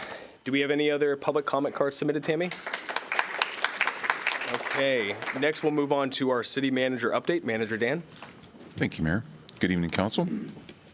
Council, as you know, the city is required to undergo a financial audit every year, and strangely, it's not clearly specified that audit be done externally. We have traditionally used an independent third-party auditor, and just to help minimize the bias. So this year, our auditor is the same as last year. It's a group called Crow LLP. Crow combined with the city's previous longtime auditor, Belt Harris, and was the only firm that submitted a proposal when we advertised last fall. So this year's agreement with Crow was signed on January 5th, and they've been working on that audit ever since January. They've had regular meetings since January with our finance team to make sure that they're provided all the documents that they need. Again, this was the same auditor that we used last year, but they used a different auditor, a different human being within their firm. So she has, I guess during her preparation, she's discovered that we actually had more assets than they had been showing in our previous year's audits. I likened this to some people. It's almost like if you found a classic car in your barn or something that you didn't know was there. So to have additional assets is a fantastic thing. To have additional liabilities would be a bad thing. But anyway, whenever they first discovered that, we were very confused because every year we provide them all of the minutes to every single city council meeting. And just like tonight, in your consent agenda, you're accepting infrastructure, so this is nothing new. But for whatever reason, all those years, I guess, the previous auditing firm was not keeping those in a summary of some sort. So the first thing we asked was with the auditor, can you finish our actual annual financial audit, and then, let's figure this out later. Just let this be a recommendation. And I guess there was perhaps I don't know if there's a new state law exactly, something changed where they were determined that had to get taken care of this year. So it needs to get taken care of. We all agree with that. It's taking them a long time to get it done. And so if you saw, last week there was a letter and a post from the Attorney General identifying several cities across the state, I think 130 or whatever it was, that appear to be behind on their audit. So I'm just talking to you about this because I want to reassure you that we have started on the audit. The audit should have been done a long time ago. It's basically out of our hands right now. They have completed even the asset summary part of it. Again, there's no issues. They haven't found any issues whatsoever with year-over-year numbers. It's just about these extra assets. And the only time that would really come into play, I guess, is if we were going to go out for a bond or something. It would help our credit rating. It's our overall balance sheet. So anyway, they're anticipating that they'll have our audit completed finally and ready to present to you, I believe, the second meeting in June. If anything changes on that, I'll certainly let you know. But once that's completed, we plan to send all of that information to the Attorney General's office with a letter, sort of pleading our case that there are some cities in the state that haven't even started theirs or perhaps are defiant or whatnot. We're certainly not defiant. We're behind, and we're sort of at the mercy of a third party. Oh, thank you. What would happen if, just in the spirit of full disclosure, so what would happen if the Attorney General decides not to, if they decide to stand firm on this penalty, I guess, basically we would have to adopt the no new revenue rate when the time comes to adopt their new budget. Is that a good thing or a bad thing? It depends on who you ask. The reason it's a bad thing is because then that takes the control out of our hands, basically, and so we would be forced to do something. Now, traditionally, our no new revenue rate, of course, has been lower than what the tax rate that we actually adopt, but it could go the other way around. Last year, I think it was the city of Alvin, their no new revenue rate was actually higher than the rate that they wanted to adopt. So hopeful, again, that cooler heads will prevail, that we'll be able to explain the situation to the Attorney General. Right now, we're pressing forward with our budgeting documents as if and of course, this is, way preliminary, but as if we were going to keep the same 56 cents that we've been using for the last 3 years. That'll be a discussion for another day. But last year, the no new revenue rate was about 54 cents, as an example. The year before, the no new revenue rate was 51 cents. And then the year before that, it was 50 cents. So it could absolutely impact the amount of revenue that we pull in on this year. So it's important, and we want to get this right. And so anyway, just wanted to share that with you tonight. I know I've shared a little bit of that with each one of y'all individually, but I thought it was important to say that out loud for the community. Great. Thank you, Dan. Any other updates? We've been told that their internal review, their QA/QC is at their national office right now, and I think they had some comments with their local office, and so they're addressing that. They haven't asked us to address anything. It's all internal stuff right now. Okay. Thank you, Dan. Thank you.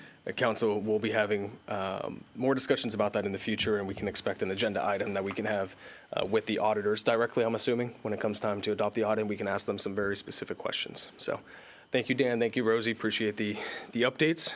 We'll now move on to the consent agenda and council.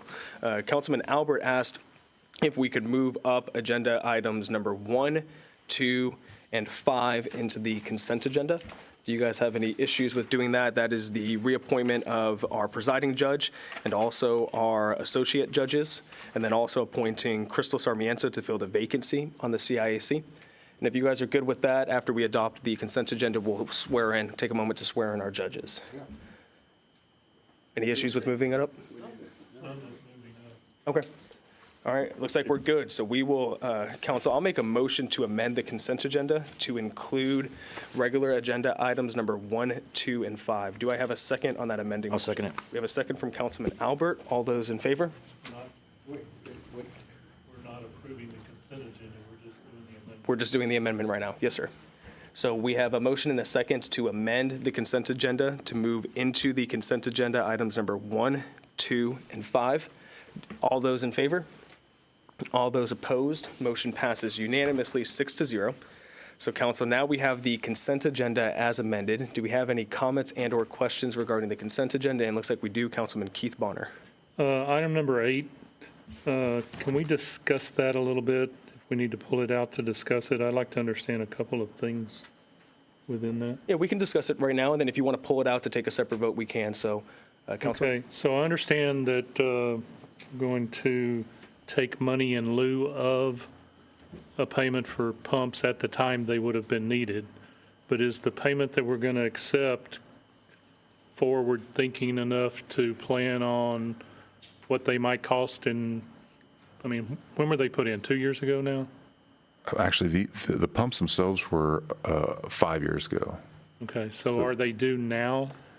No, and that's a great question. So, and this was in the Del Bello Lakes lift station. So, our design criteria specified and their plan specified that they would put a certain brand called flight pumps in. And lo and behold, when they purchased the pumps, they used a different brand. And they really wanted to start building homes, so they said, hey, can we just leave these pumps here and we'll go ahead and we'll swap those out within the next 5 years. Okay, well, that sounds good. So then, worst case scenario, we get new pumps within 5 years. Well, the pumps are working just fine, quite frankly, but there's still that commitment in this development agreement that they would replace our new pumps. Well, there's no need to replace them right now, so we're asking for basically cash instead, or, money instead of replacing the pumps.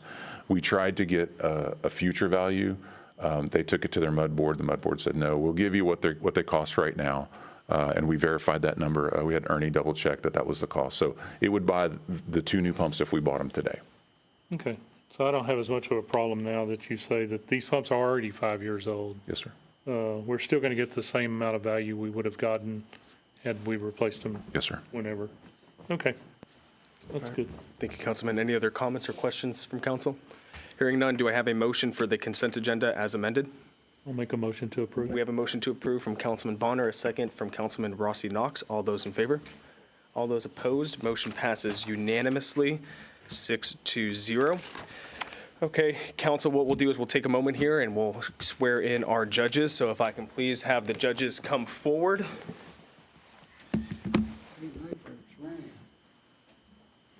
Hope you guys don't mind. I took that tie off as soon as I could, so my apologies on that. Back on.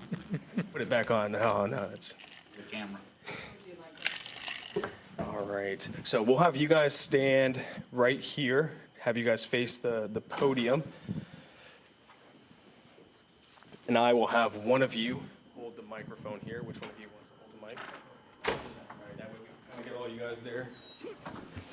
And then I'm going to have documents that I'll hand to each of you guys afterwards that we'll need you to sign and make sure to get to Tammy for the official records. So what we're going to do first is we're going to have you guys do the statement of appointed officer, and then we will have you do the oath of office. So if you could please raise your right hand and repeat after me. I state your name. Do solemnly swear that I have not directly or indirectly paid, offered, promised to pay, contributed, or promised to contribute any money or thing of value, or promised any public office or employment as a reward to secure my appointment or confirmation, whichever the case may be. So help me God. Now keep your right hand raised. This is now your official oath of office. I state your name. Do solemnly swear that I will faithfully execute the duties of the office of the Manvel Municipal Court of the City of Manvel and of the State of Texas, and will to the best of my ability preserve, protect, and defend the Constitution and the laws of the United States and the Charter and ordinances of this city. So help me God. Congratulations. Judge Simon, if you could say a few words for us, that would be great. Sure. So first of all, I want to thank, and I know we all will agree this, thank you to everybody. Your support has been amazing. Everybody, appreciate you all. Even Bobby would come down and help us with team court from time to time. And so we've had such great, remarkable support here. It just seems like everything that we do to move the court forward, we're supported fully by you, Mayor, and everybody else. So we appreciate that. Just a little bit of self-promotion on behalf of all of us. I think our court is one of the highest, if not the highest rated, I'm going to go Gen Z on you, courts in the area. So that is amazing. We've really kind of made this court what it is, and we're very proud of that. And we couldn't do it without you guys. And Tammy, she's always there for us, and we know that, and we appreciate it. And Mayor, you've been amazing.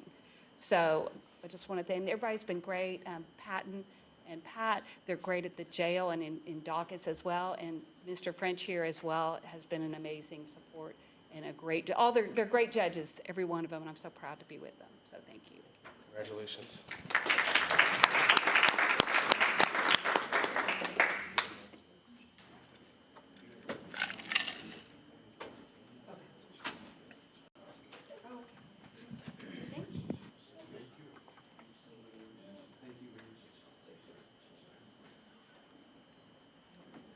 All right, so let's do this. We'll take an official photo. Patton, if you guys want to squeeze in right here, we'll kind of position you guys. Scoot over a little bit here, a little bit to your left, a little bit to your left. There you go. Perfect. Awesome. Thanks, y'all. I'm getting pretty good at directing people where to stand, guys. I'm getting this down. Traffic cop. Be a traffic. I could be a traffic cop. There you go. Come on. There you go. Chief will commission me there. All right. Well, thank you, everyone. Thank you to the judges. We appreciate your service to our community and the approach that you take to be good stewards of the law. Next, we will move in to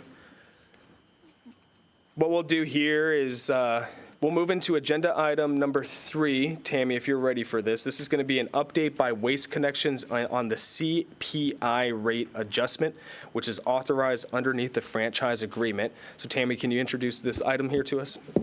Yes, Matt's not able to be here this evening, so we've got 2 other representatives that are going to step up to speak. But this is in the franchise, it does allow for a CPI increase. It's not necessarily something that gets approved. It's already approved. They just have to present the update on it. So this evening, they're here to present what that update looks like. And then they have an option for y'all to consider with that update as well. Okay, perfect. If you guys could come forward, and we do have the letter. Please come up to the podium here. We do have the letter in front of us, and what you guys are looking at here is accordance with the contract. You're looking at CPI and disposal costs. It looks like the adjustment that you're proposing is 5.10%, but you may have some options for us. So can you speak to those options here? And introduce yourselves, please. My name is Alden Cologne. I'm one of the supervisors. My name is Lucas Morales. I'm the district controller for Alvin. And my name is Jeremiah Wynn. I am the assistant controller for Alvin and Angleton.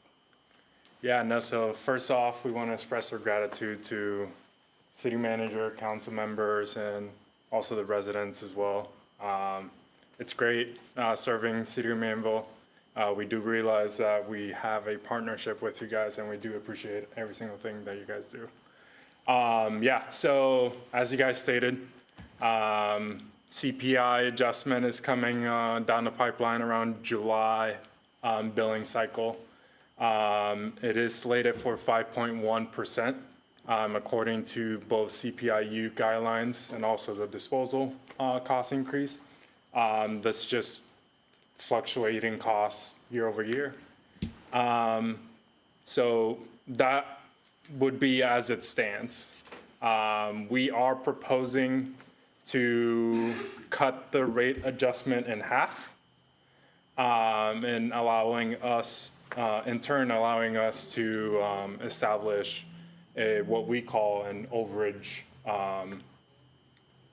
sort of fee to our commercial customers. So basically, the can itself, let's say it's a 2-yard container. They put a bunch of trash that would service 3, 4, 5, 6 yards, depending on how much trash gets put in. And ultimately, again, it does impact our ability to service other customers, as it is not super safe to then load a can, just aerodynamics, it just doesn't work like that. It also leads to, again, safety issues, servicing issues, and all this other stuff. We ran the numbers. There's not many offenders, you would say. Everyone would benefit from it in turn. And ultimately, all we want is to correct behavior. That's really what we're looking for here. Okay.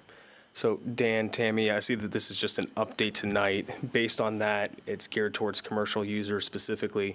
Would there be any action that we would need to take on a council meeting in order to incorporate that, or what would that look like with this just being an update tonight? So there's a couple different things that could be done. If the consensus is it's a fee that would be charged, same as a late payment fee, a cash check, or a NSF check fee, those are not in the franchise. In this situation, it would be a notification to the customer first. They have the opportunity to lessen the amount of trash that's in the dumpster, and then they wouldn't be assessed a fee, or they can opt for a bigger size. Or a bigger size, and if they get the bigger size, they'll reimburse that fee that they were charged. Or if you want it added, hard-coded as a fee inside the franchise, that's the other option, and that one would take 2 readings of the ordinance. Okay. And just to make sure we're clear here, so we could give a consensus, say, yeah, tonight this is what we're thinking, each individually, not an official vote. And what we're saying here is that instead of the adjustment being 5.1%, it would be 2.55%. Yes, that's what it's saying. Okay, thank you. Council, comments, questions? We'll go Mayor Pro Tem Lance. Yeah, I'm sorry, I need some more clarification on that. So this is not affecting homeowners. It's But the homeowner benefiting rate's the going to go homeowners. down.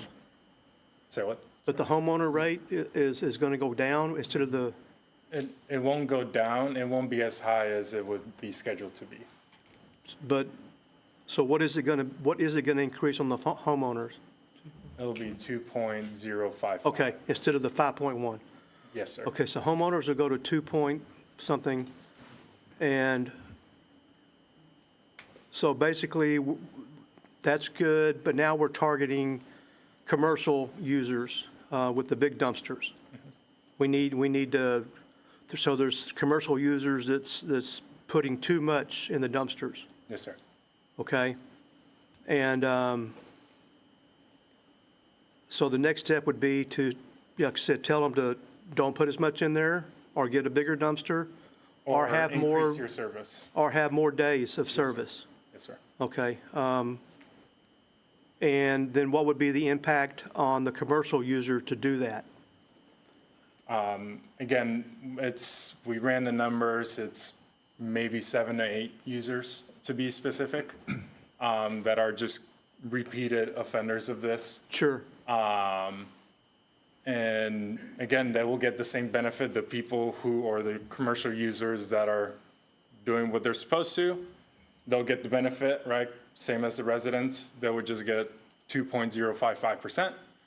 And for those who, again, would just need to correct either their service or their can, if their corral allows it, then they would just make those adjustments. And again, I think we believe that would benefit everyone. Well, all in all, that's a pretty big offer. If we're going to cut the rates or lower the rates that could go up for the entire city and just focus on 7 or 8 users commercially that need some tweaking, that's a pretty good deal. And I understand that. I mean, I ran a mobile home park for 20 years, and we had waste management dumpsters. And eventually in time, I had to go to bigger dumpsters, more days. That's just part of it, or you got stuff everywhere. Yes, sir. You know, so 100% behind you on that. So, All right. sounds like a good deal. Thank you. Thank you, Mayor Pro Tem. I'll express my support for it. I mean, if it's 7 or 8 users, that would cause everyone else's rate to go up 5.1%. That doesn't make sense. We have the opportunity to reduce disposal costs and lower the rate for everyone else compared to what it would have gone up to. I'm in support of that. It makes practical sense, and my hope is that those 7 to 8 businesses, we love all of our local businesses, they're great, but my hope will be this is an opportunity to be a wake-up call for them, and they have an opportunity to get in compliance, just like, as a city, we're always trying to make sure to get in compliance, and it's an opportunity to have that conversation with them, so I'm in support of that.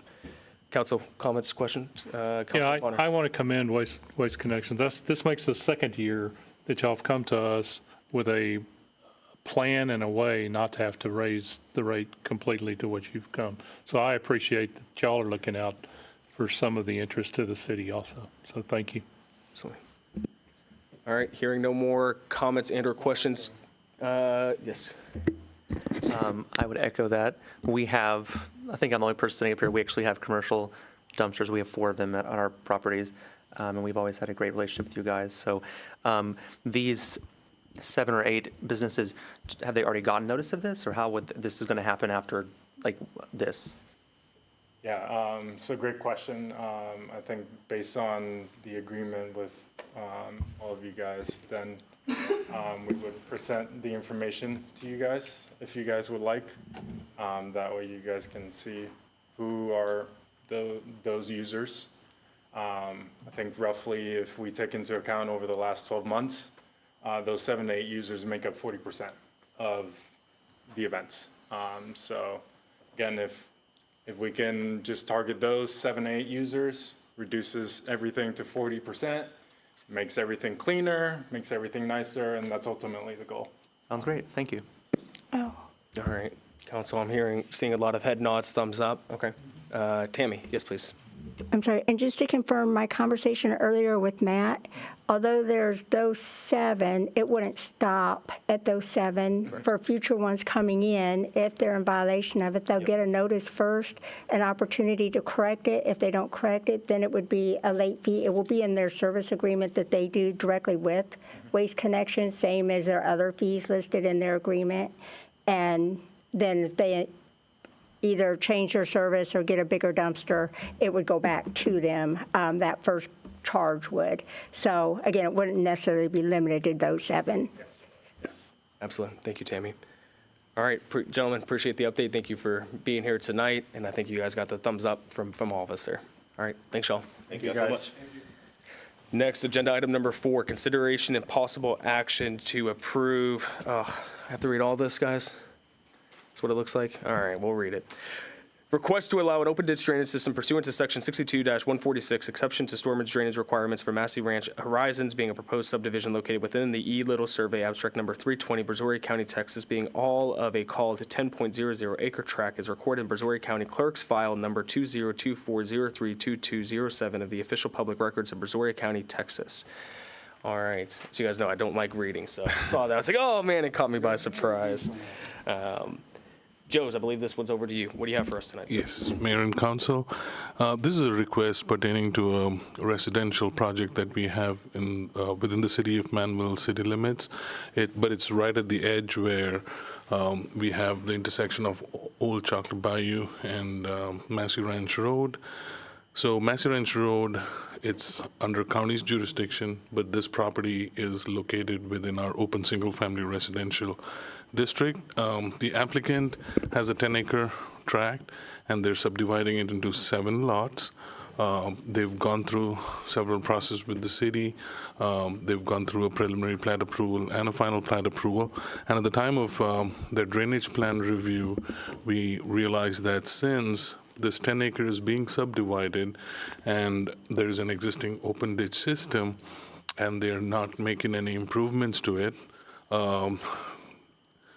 we had to go through this process of approval by City Council to approve an exception to the curb and gutter drainage system based on section 62-146 of our subdivision ordinance.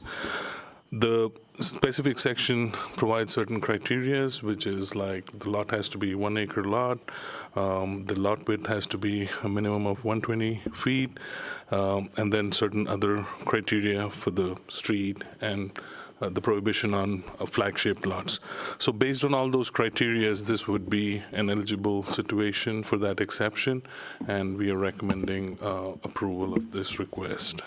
Great. Thank you, Joes. Council, any comments or questions regarding this agenda item? Councilman? How will this affect the bayou is right there? Will one have an effect on that? It drains into that bayou, and it's gone through Drainage District's review.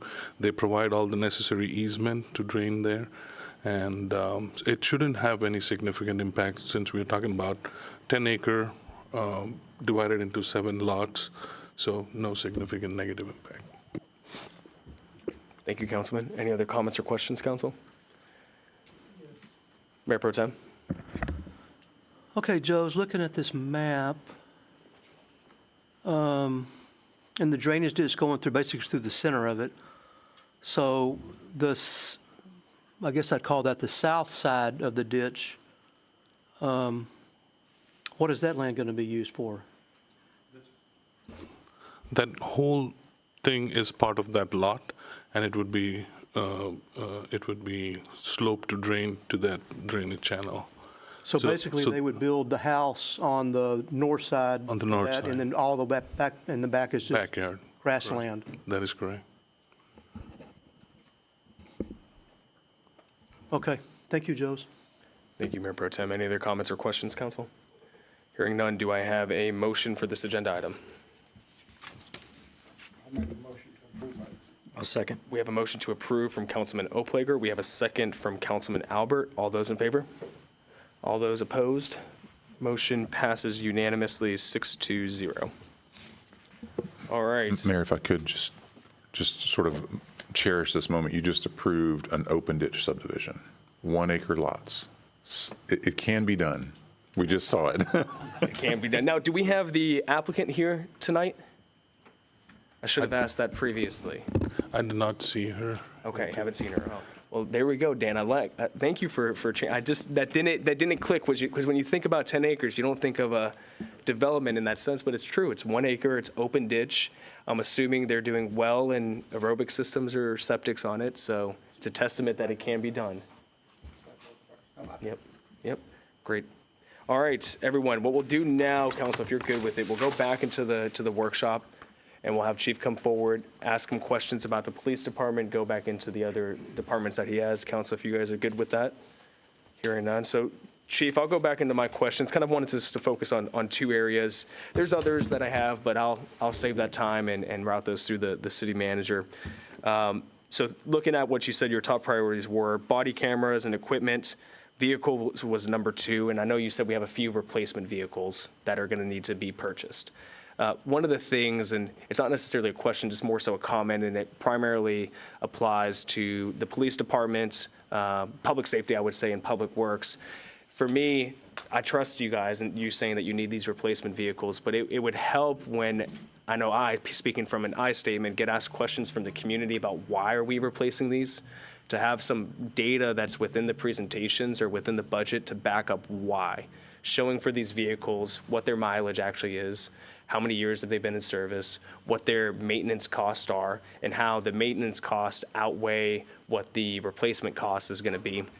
Showing things, hey, the technology that we have for the vehicles is just not, what we're purchasing now is not compatible with these old ones. Something there that helps us rather than just saying we need these replacement vehicles. Showing that why would be helpful there.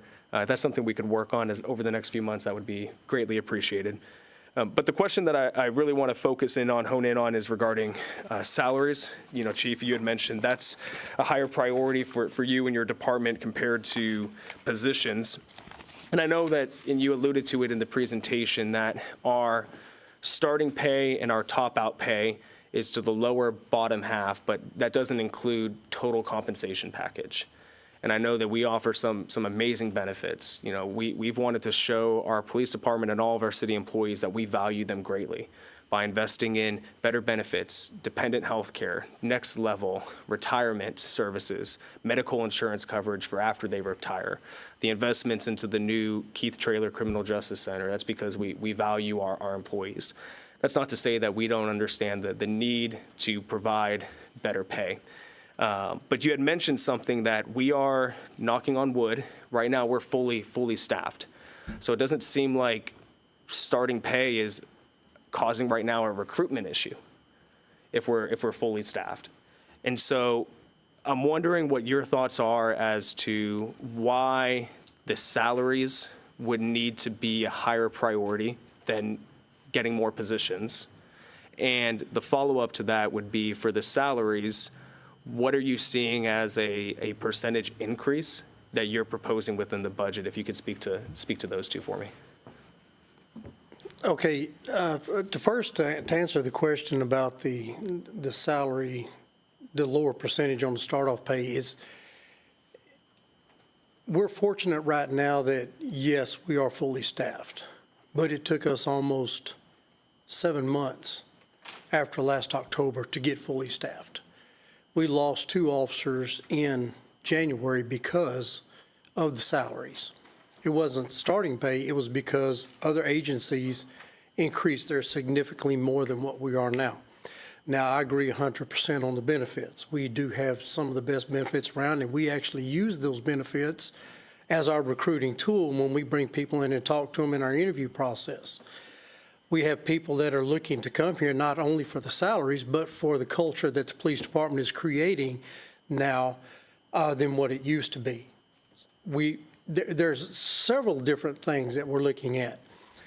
But what I have found over my years doing this, I've been in administration and police work for going on 20 years now, is that it's a split. It's a half and half. You're going to find people that are happy, that are going to be where they're at because of the culture. Then you're going to find people that are just going to chase money. And that's just the the name of the game when you look at it.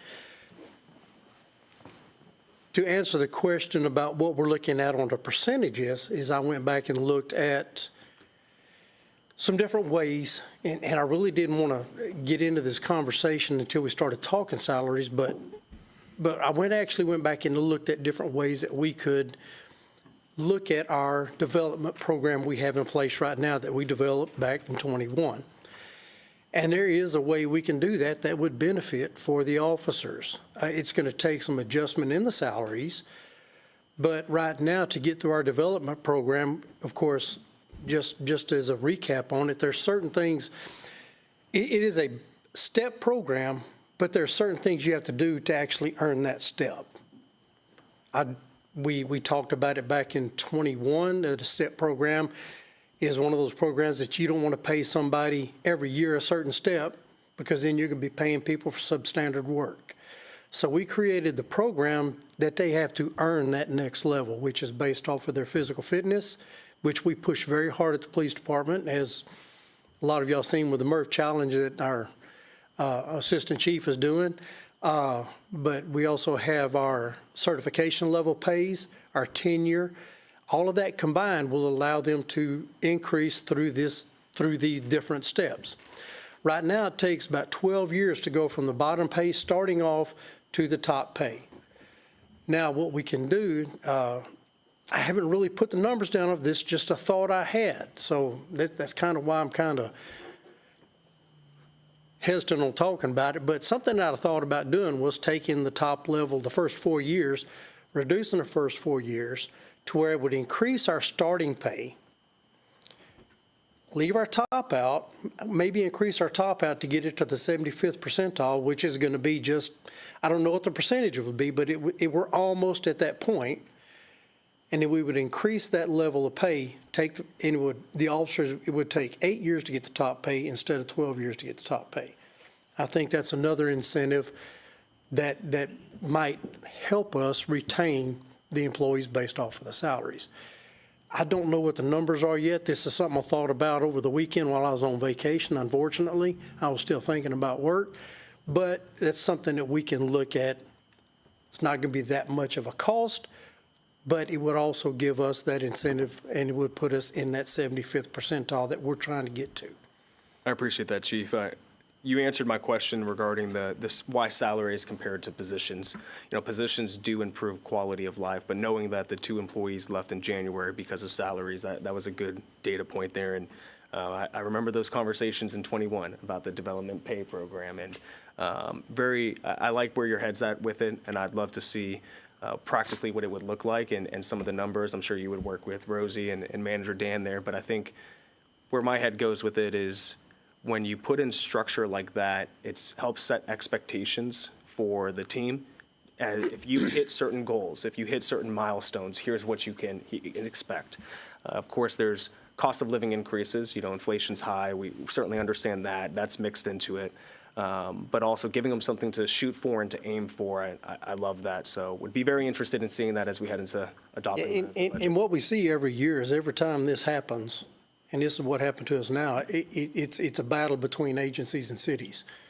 It's a fight. Who's going to pay the most to get the better recruits? And that's where we're at. Last 2 years, we focused on different things. Now it's really time that we start looking at that again. Yep. But like you said, Chief, it's culture. It's culture. Culture is what can be that intangible that separates it.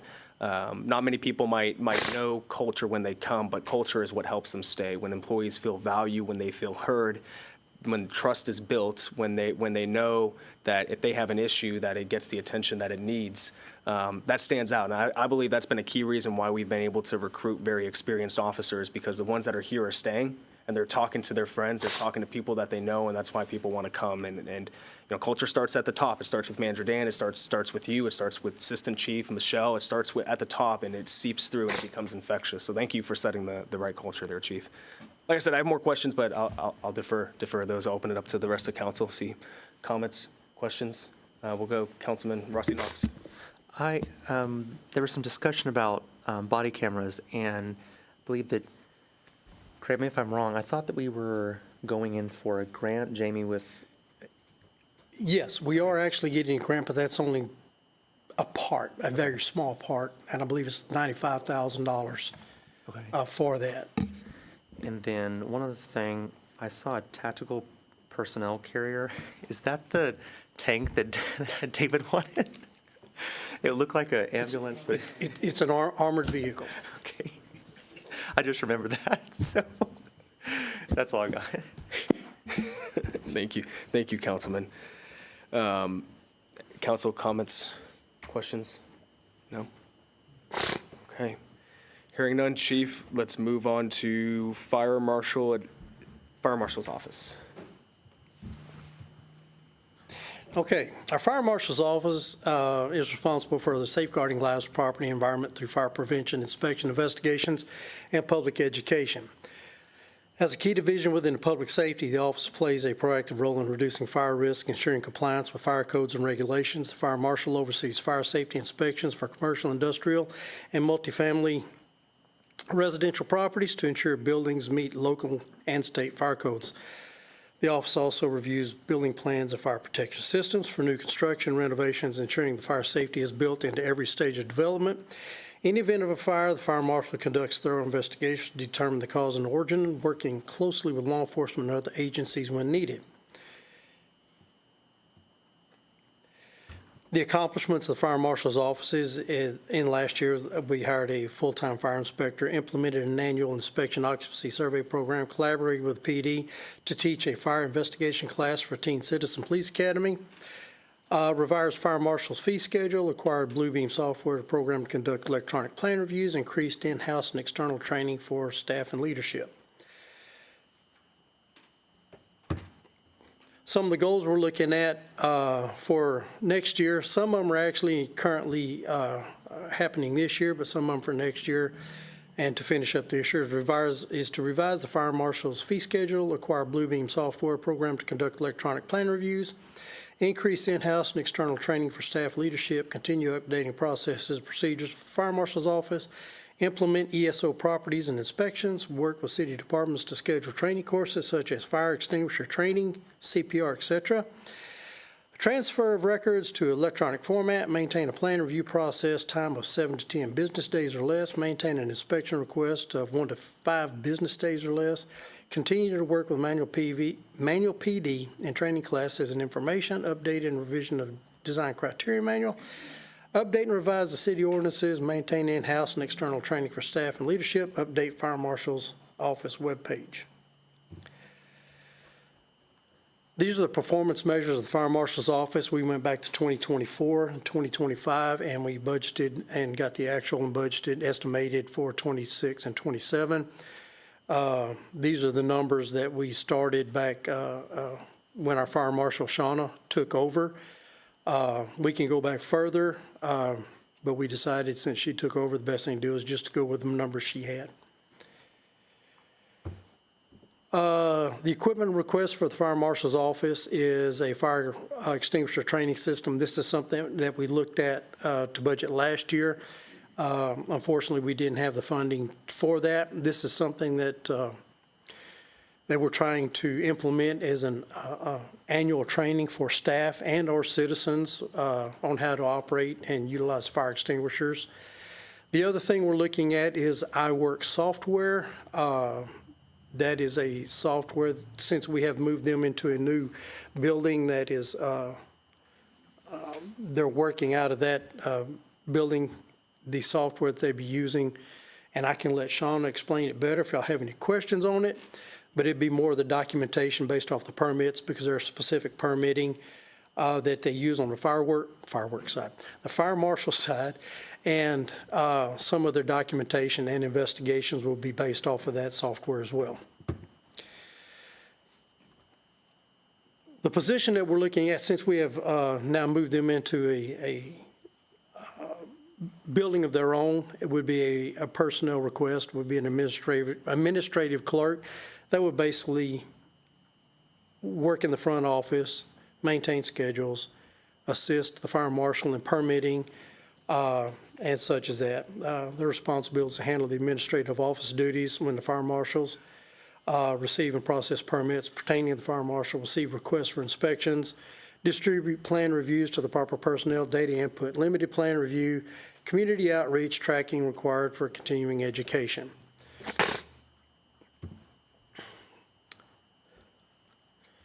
In summary, for the Fire Marshal's office, we're looking at the training equipment, computer software, and the administrative clerk. Thank you, Chief. Council, any comments or questions regarding our Fire Marshal's office? You were done, right, Chief? I was done, yes. Okay. Comments, questions, Council? On the public education and community outreach, those numbers are people that you've reached out to, or what are they? I'm sorry.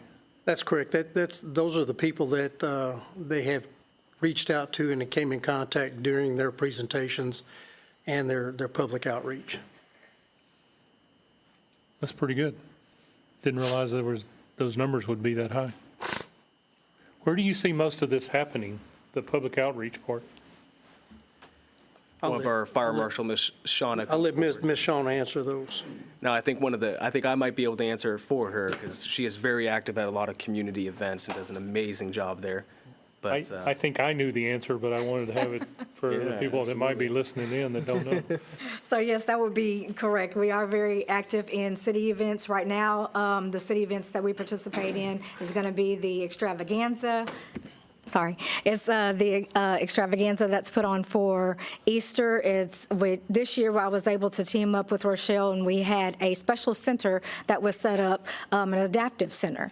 And so we had special games for those children who may not be able to participate otherwise because it's overwhelming for them. So we had this whole center that was set up with games, and they had their own treat bags and their own egg hunt. And that made a really big difference. So many parents came up and said, hey, thank you guys for doing this because our kids get lost and they don't have a place when it's time to come and do these big events. They get overwhelmed. So we started it early before the regular egg hunt began, and then we kept that area roped off just for those children so that they can be comfortable. And we were aware of the noise and where speakers were set up and that kind of thing. The other one is Trunk or Treat. So this year we added a fire prevention poster contest. October is Fire Prevention Month. So we added a poster contest. The library was kind enough to distribute some of those coloring sheets for us and let us leave some posters. So just really trying to get back into prevention because if you don't know, prevention is something that you don't wait to do until something happens. You do it so that something doesn't happen. And I think Don McPherson has a quote on that. So we're really big on that. Of course, Christmas time, we want to have a bigger participation in the Christmas parade. But all these things kind of take money and staff. And so, which we're kind of limited on. We're very creative, but we are kind of limited on those things. And we'd like to get into, we just put on our first fire extinguisher training for Public Works last week and then today. And just to get some feedback from the guys that came out and took that, they got to do some live fire training, which means the extinguishers they're not real extinguishers with agent in them. They have water, but they train on what type of extinguisher to use when to back out, like if your office or for Public Works, they have a new building. So they have the shops and all these things to consider about their fire and safety. So we really want to take an active role and grow those programs, especially that fire extinguisher program, and get people, basically to have that knowledge of using a fire extinguisher to be comfortable in the event something happens. You're not waiting and panicking. You're already trained. Adults' education is based on muscle memory. And so we kind of practice how we're going to play.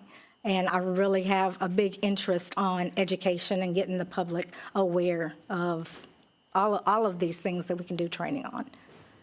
One of the areas I'd love to see us expand a little bit is our elderly in the training, because they're kind of like the children on one end. We all reach a point to where we forget to do the things that we used to do. So I'd like to see us try and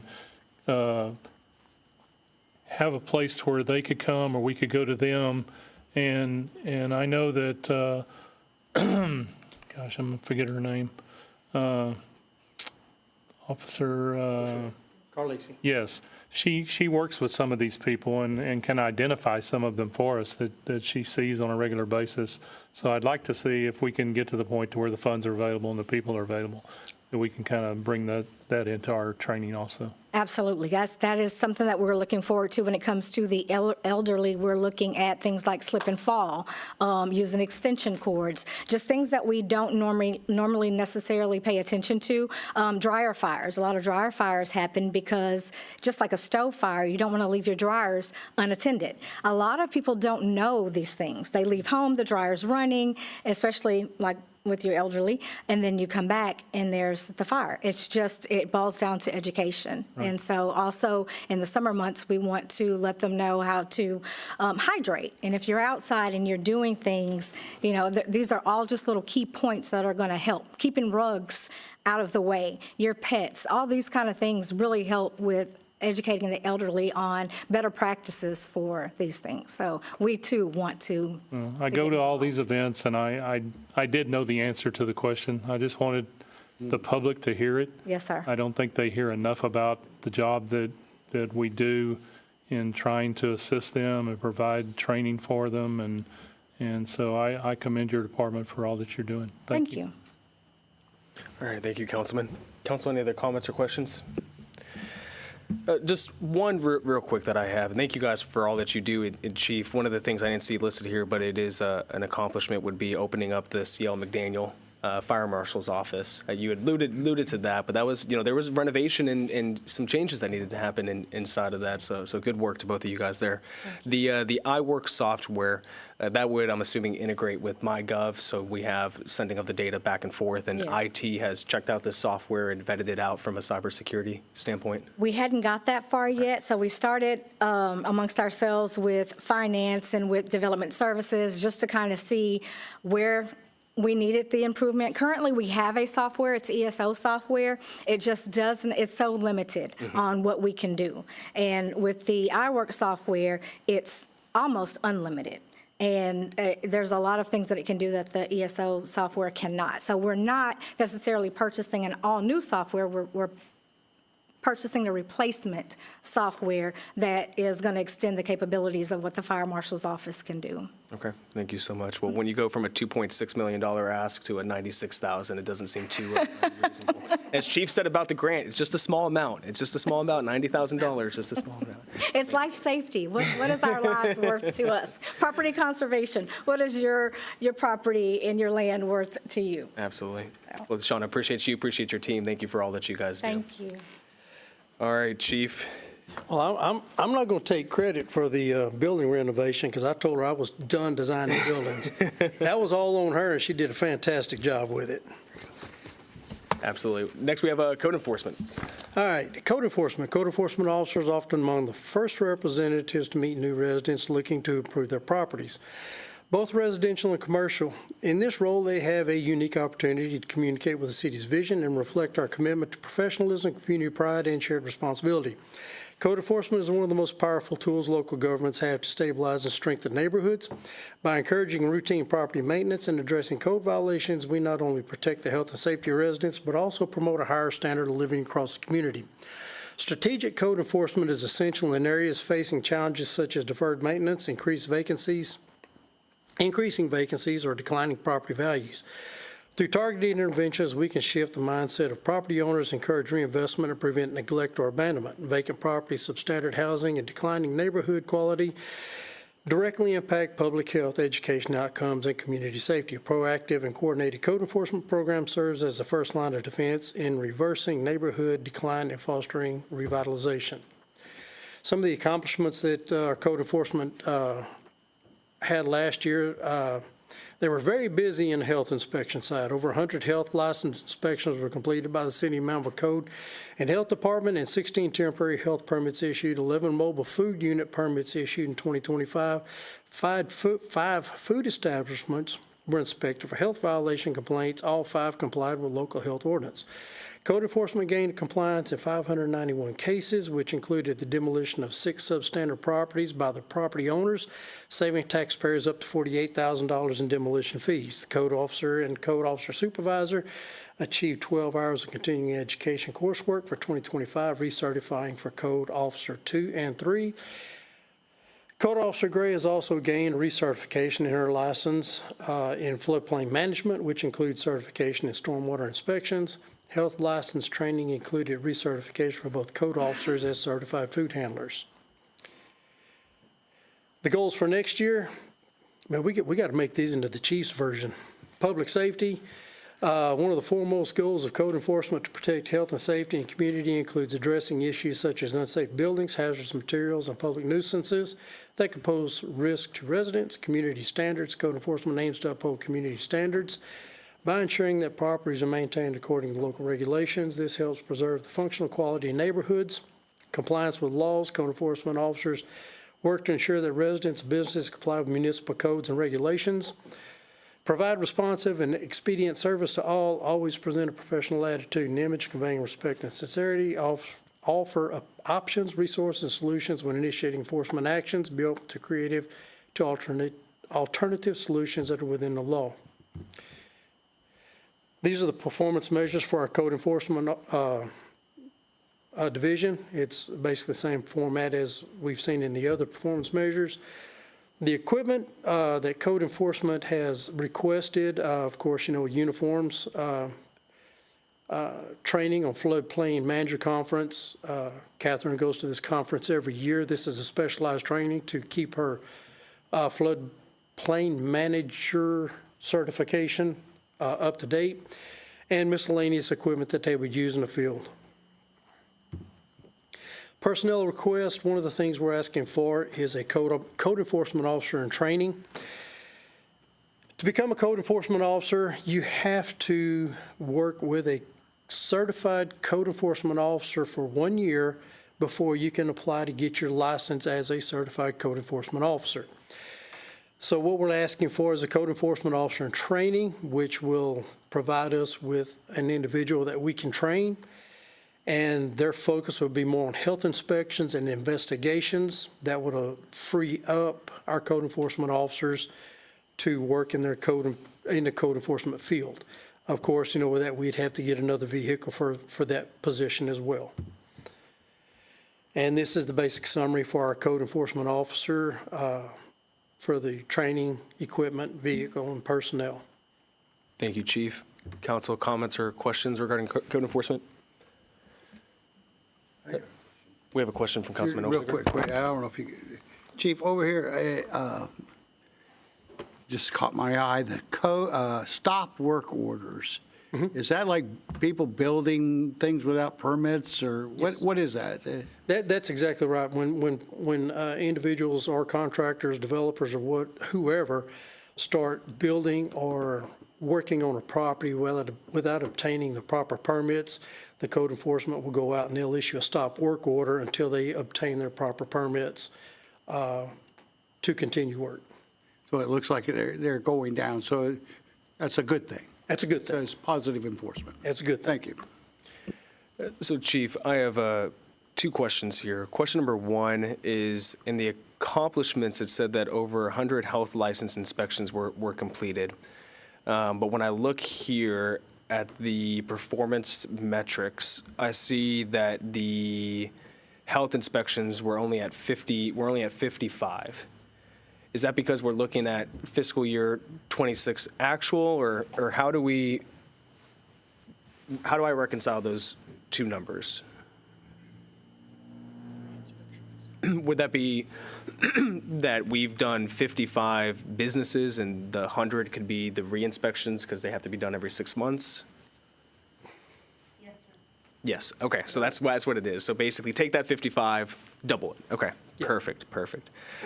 Then I'm looking here too, and I see code violations are not only going up, but they're right now just through the fiscal year. And I'm assuming, Chief, are these numbers through April? Or what are these numbers through? March 31st. March yes. 31st.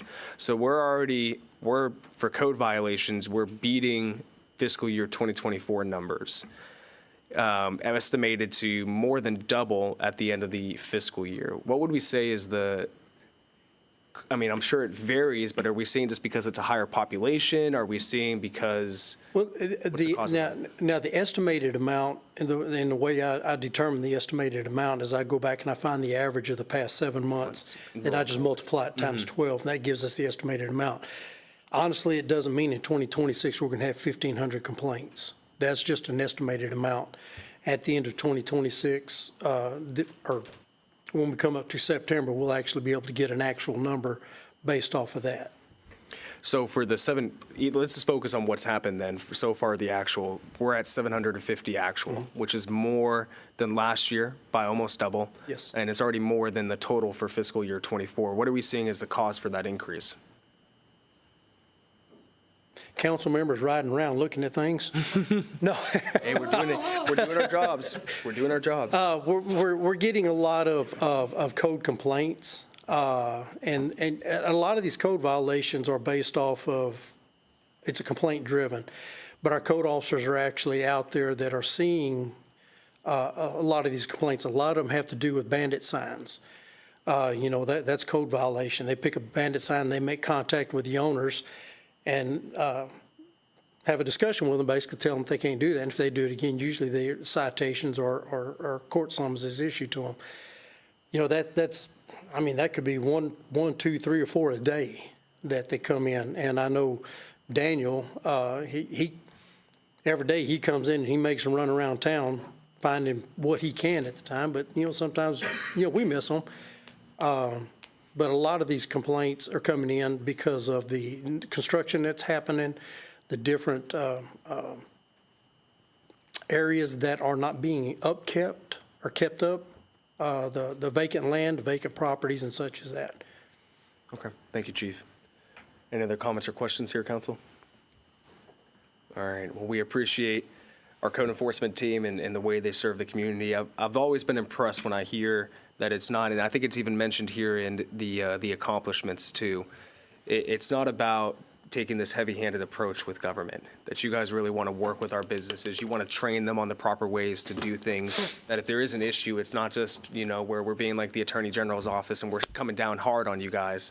We want to work with you and collaborate you. We want to figure things out and help you on a path to being in compliance. And I've heard from so many business owners about you and Daniel and the team that you guys have formed here, and it's very much appreciated the approach that you guys take. So thank you for all that you do.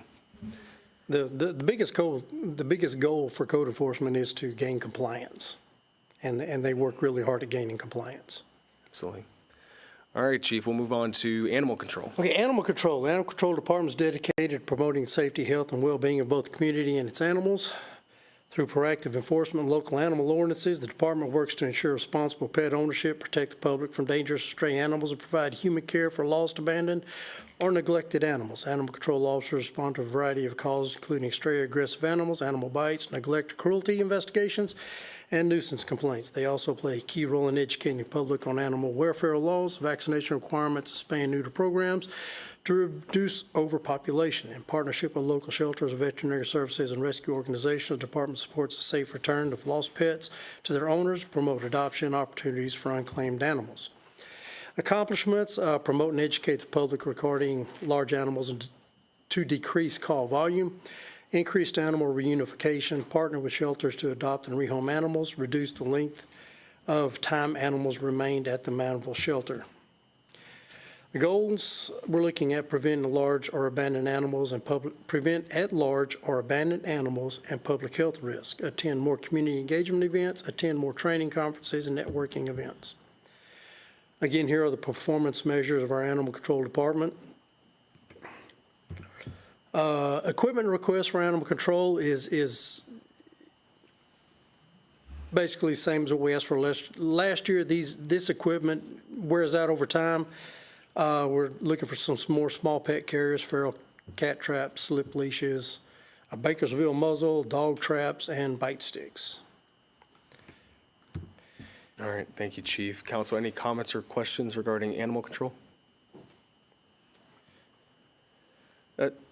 question, Chief, and I know our animal control department, they do a great job, very active, show up just like, just like code enforcement, just like our fire marshal's office, they're very active at community events, which I'd love to see that. One of the accomplishments here is partnered with shelters to adopt and rehome animals. Not asking you to name the specific shelters or partners, but how many do we partner with right now? Do we have 2, 3, 5, 10 organizations that we partner Well, with? right now, we just partner with 2 shelters and multiple rescue groups. Okay. Awesome. And then for the rescue groups, is that when we look to here and we see the released to partners in the performance metrics, that would be either the 2 shelters or the rescue groups in that? That's correct. Number? Okay. And then the equipment requests, I see just the dollar amount for the bite stick, but not for the others. Is there a reason? That's a total of all the equipment. Oh, total? Yeah, bite stick's not $2,000. Oh. Okay. That's total of all the equipment combined. Oh, man, that's Approved. I don't know. That's a tough one. I don't know if we can do that. We might have to cut the slip leashes there. I don't know. All right. Thank you, Chief. Appreciate that. Any other comments or questions? All right. Hearing none, we will go on to emergency management. All right, the best for last, right?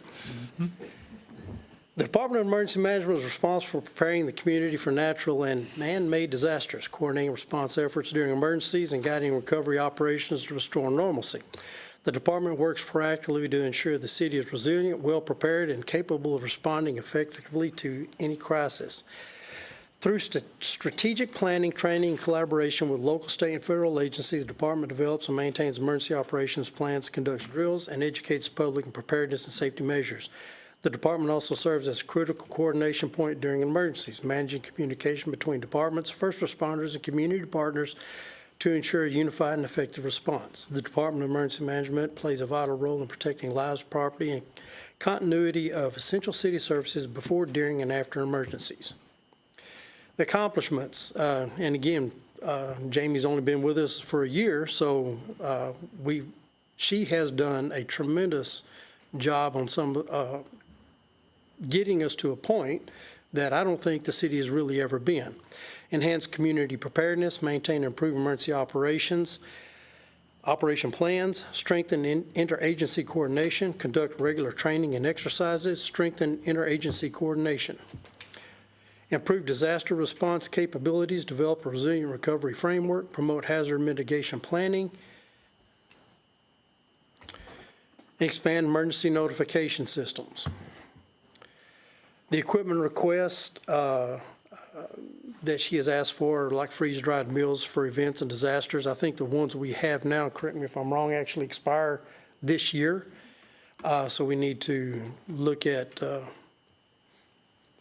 some tasty groceries for an emergency, some additional TVs to add into the Emergency Operations Center, a ham radio, personal hydration systems, tablets for damage assessments. That's for members going out into the field after an event. Pallets of water, laptops for the call center, and EOC deployment. That's one thing that we really need to look at getting is some laptops. We actually discussed about some that we might actually have in stock. We just have to look at those and see. Future projects, and this is her wish list for the next, how many years you got? How many it takes? Public alert siren system, tornado severe weather siren system with voice system, live camera feeds and fixed mobile live situation assessment, multiple camera throughout the city and software. And I think that's something we applied for a grant for. An emergency water continuity system, water and simple restroom system, emergency water continuity system, once for PD, once for the Public Works building. Emergency water continuity system for City Hall building, community center or a shelter, debris management site. You have to help me with this one, Jamie. Cogito tactical Starlink kits. Did I say it right? And that is it for the emergency management. And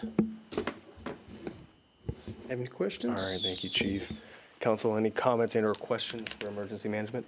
Councilman Albert? So, Chief, I think hiring Jamie Preslico is probably one of the best things that you've done for the city. if you haven't figured it out already, she's a workhorse, and she doesn't do anything half-ass. And so Absolutely. I am really glad to see her as part of your team.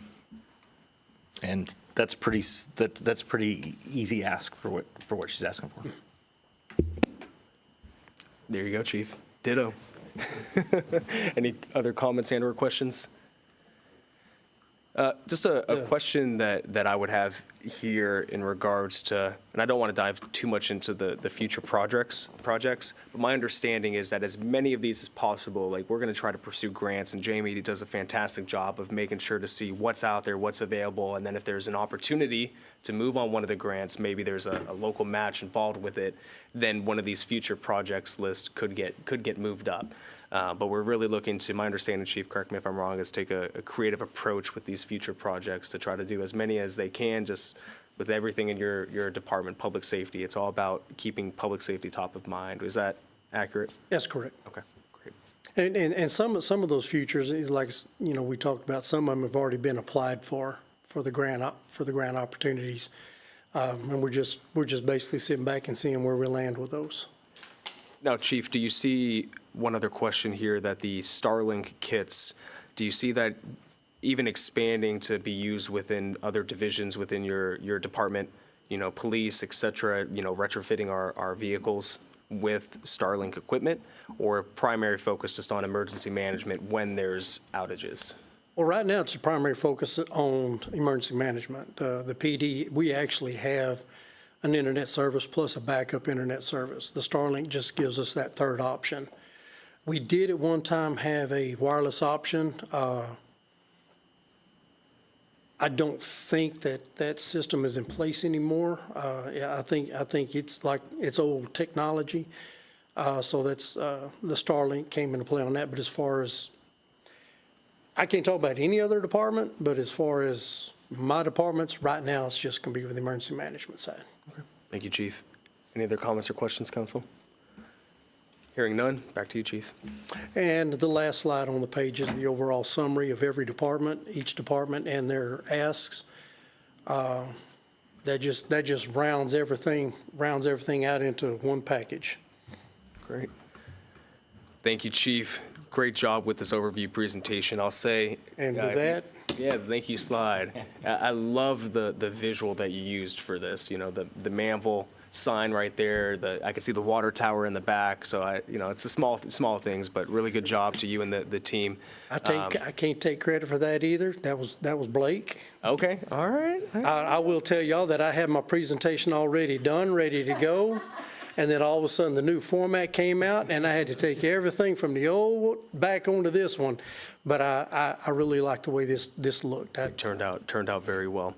Council, just as a reminder, before we have any final comments or questions, each of our upcoming meetings will get a presentation from the different department heads. We'll have a final meeting before the city manager proposes the budget, where he'll understand priorities. We'll know a little bit more about where the tax rate's going to sit at, have some of those discussions. That way we set up Dan and the team for success in presenting the budget.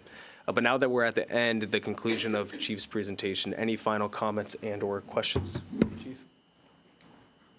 If you don't have any now, please follow up through the city manager, and Chief, if you have any follow-ups there. Great work, Chief. Thank you. Thank you. Next, council will move on to agenda item number 6. This is discussion and update on the appointments to the Home Rule Charter Review Board. Tammy? Did you miss 5? 5 was moved up into the consent agenda. Oh, I'm sorry. You must apologize. No, you're good. I even have it marked. Home Rule Charter Review Board update. Tammy? So on this one, there really was nothing to update on other than just a reminder to double review the email with all the information that I had sent. The next agenda will be the one that you'll have your list for the appointments on. So if y'all start thinking between now and then who it is you want to appoint, if you send them to me by, please. The end of the week, that would be fantastic, and then it gives everybody a chance when I distribute the list to be looking at that as well. And Tammy, is there an application, please, can you remind us, there's an application that we need them to fill out? There is, and that's included. I'll re-forward that email to everybody, but it's in that email as well. Okay, so everyone, please have them fill out the applicant there. Tammy, for the 3 committees, PD&Z, MEDC, and Parks, they already have who their people are going to be? So, no, the Parks Board has not, they won't meet until this month, so they'll have to discuss it at that meeting. PD&Z was the recommendation that you had made to both boards was going to be the chair or the vice chair. So I'll get with both. The chair of MEDC won't qualify, but the vice chair definitely does, and then the chair and the vice chair of PD&Z does qualify, so either one of them. Okay, perfect. Thank you, Tammy, for that overview. Councilman? Stipulations, do any live in the city limits? Or does it matter of ETJ or? So it's kind of tricky because it doesn't necessarily spell it out, but if you look at what was listed in the email and what the previous originating council chose, I would assume you would follow that same pattern, but it doesn't spell it out as clear as what we would like. It's an opportunity for the charter to better define that area right there. And then, Tammy, we'll make sure to get Councilman Albert that information so that way he can take a look at it there too. Perfect. Council, any other comments or questions regarding this agenda item? Appreciate the update. Appreciate Councilman Oplager for the plug at the beginning. Appreciate that. Next, we have consideration of possible action on the appointment of the Mayor Pro Tem to serve for 1 year. Council, and following with our policy, I did talk with Councilman Keith Bonner, and he did state his willingness to serve in this position. I want to take a moment and express my appreciation to still Mayor Pro Tem David Lands for his year of service, the meetings, the leading of the meetings as well, which he did a great job leading those. It was an honor and privilege to serve with you in this capacity. And Council, with that, I will make a motion to appoint Councilman Keith Bonner as Mayor Pro Tem to serve for 1 year. Do I have a second? Second. We have a second from Councilman Oplager. All those in favor? All those opposed? Motion passes. Did you vote yes or no? Abstain. Okay.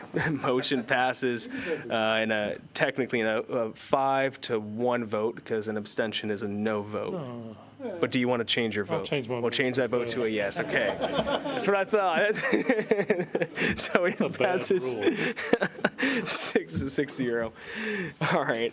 Executive session. City Council will convene into executive session pursuant to Texas Government Code Section 551.071, consultation with attorney, and Texas Government Code Section 551.072, deliberation regarding real property to discuss the following: BCS Capital Group Manvel Crossing right-of-way abandonment, Redeemer Church, Sunmar of Albuquerque LLC, Melody Hospitality LP, and Milestone South 6 Development Ltd right-of-way abandonment. Dan, please have whoever you need to join us. We will head back into executive session at 7:59 p.m.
All right, council will reconvene from executive session here at 8:24 PM, having taken no action. Regular agenda number 8, consideration and possible action to approve the second and final reading of ordinance 2026-0-09. Council, I will make a motion to postpone this agenda item to our next regularly scheduled council meeting. Do I have a second? We have a second from Councilman Bonner. All those in favor of postponing? All those opposed, motion passes unanimously, 6-0. Mayor and council comments. Any council comments? Welcome, Jason. Excited to serve with you again. Condolences to Carmen and her family. We'll keep them in our prayers.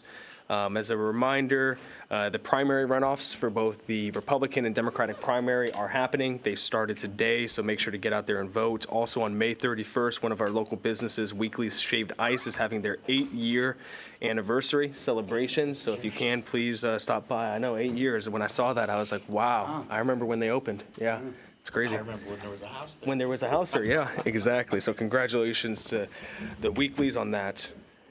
Hearing no other comments, council, do I have a motion to adjourn? I move we adjourn. We have a motion to adjourn from Mayor Pro Tem Bonner. All those in second? Oh, wait, no, I need it. I'm tired, guys. I have a second from Councilman Rossi Knox. All those in favor, raise your hands. All right. All those opposed, motion passes unanimously, 6-2.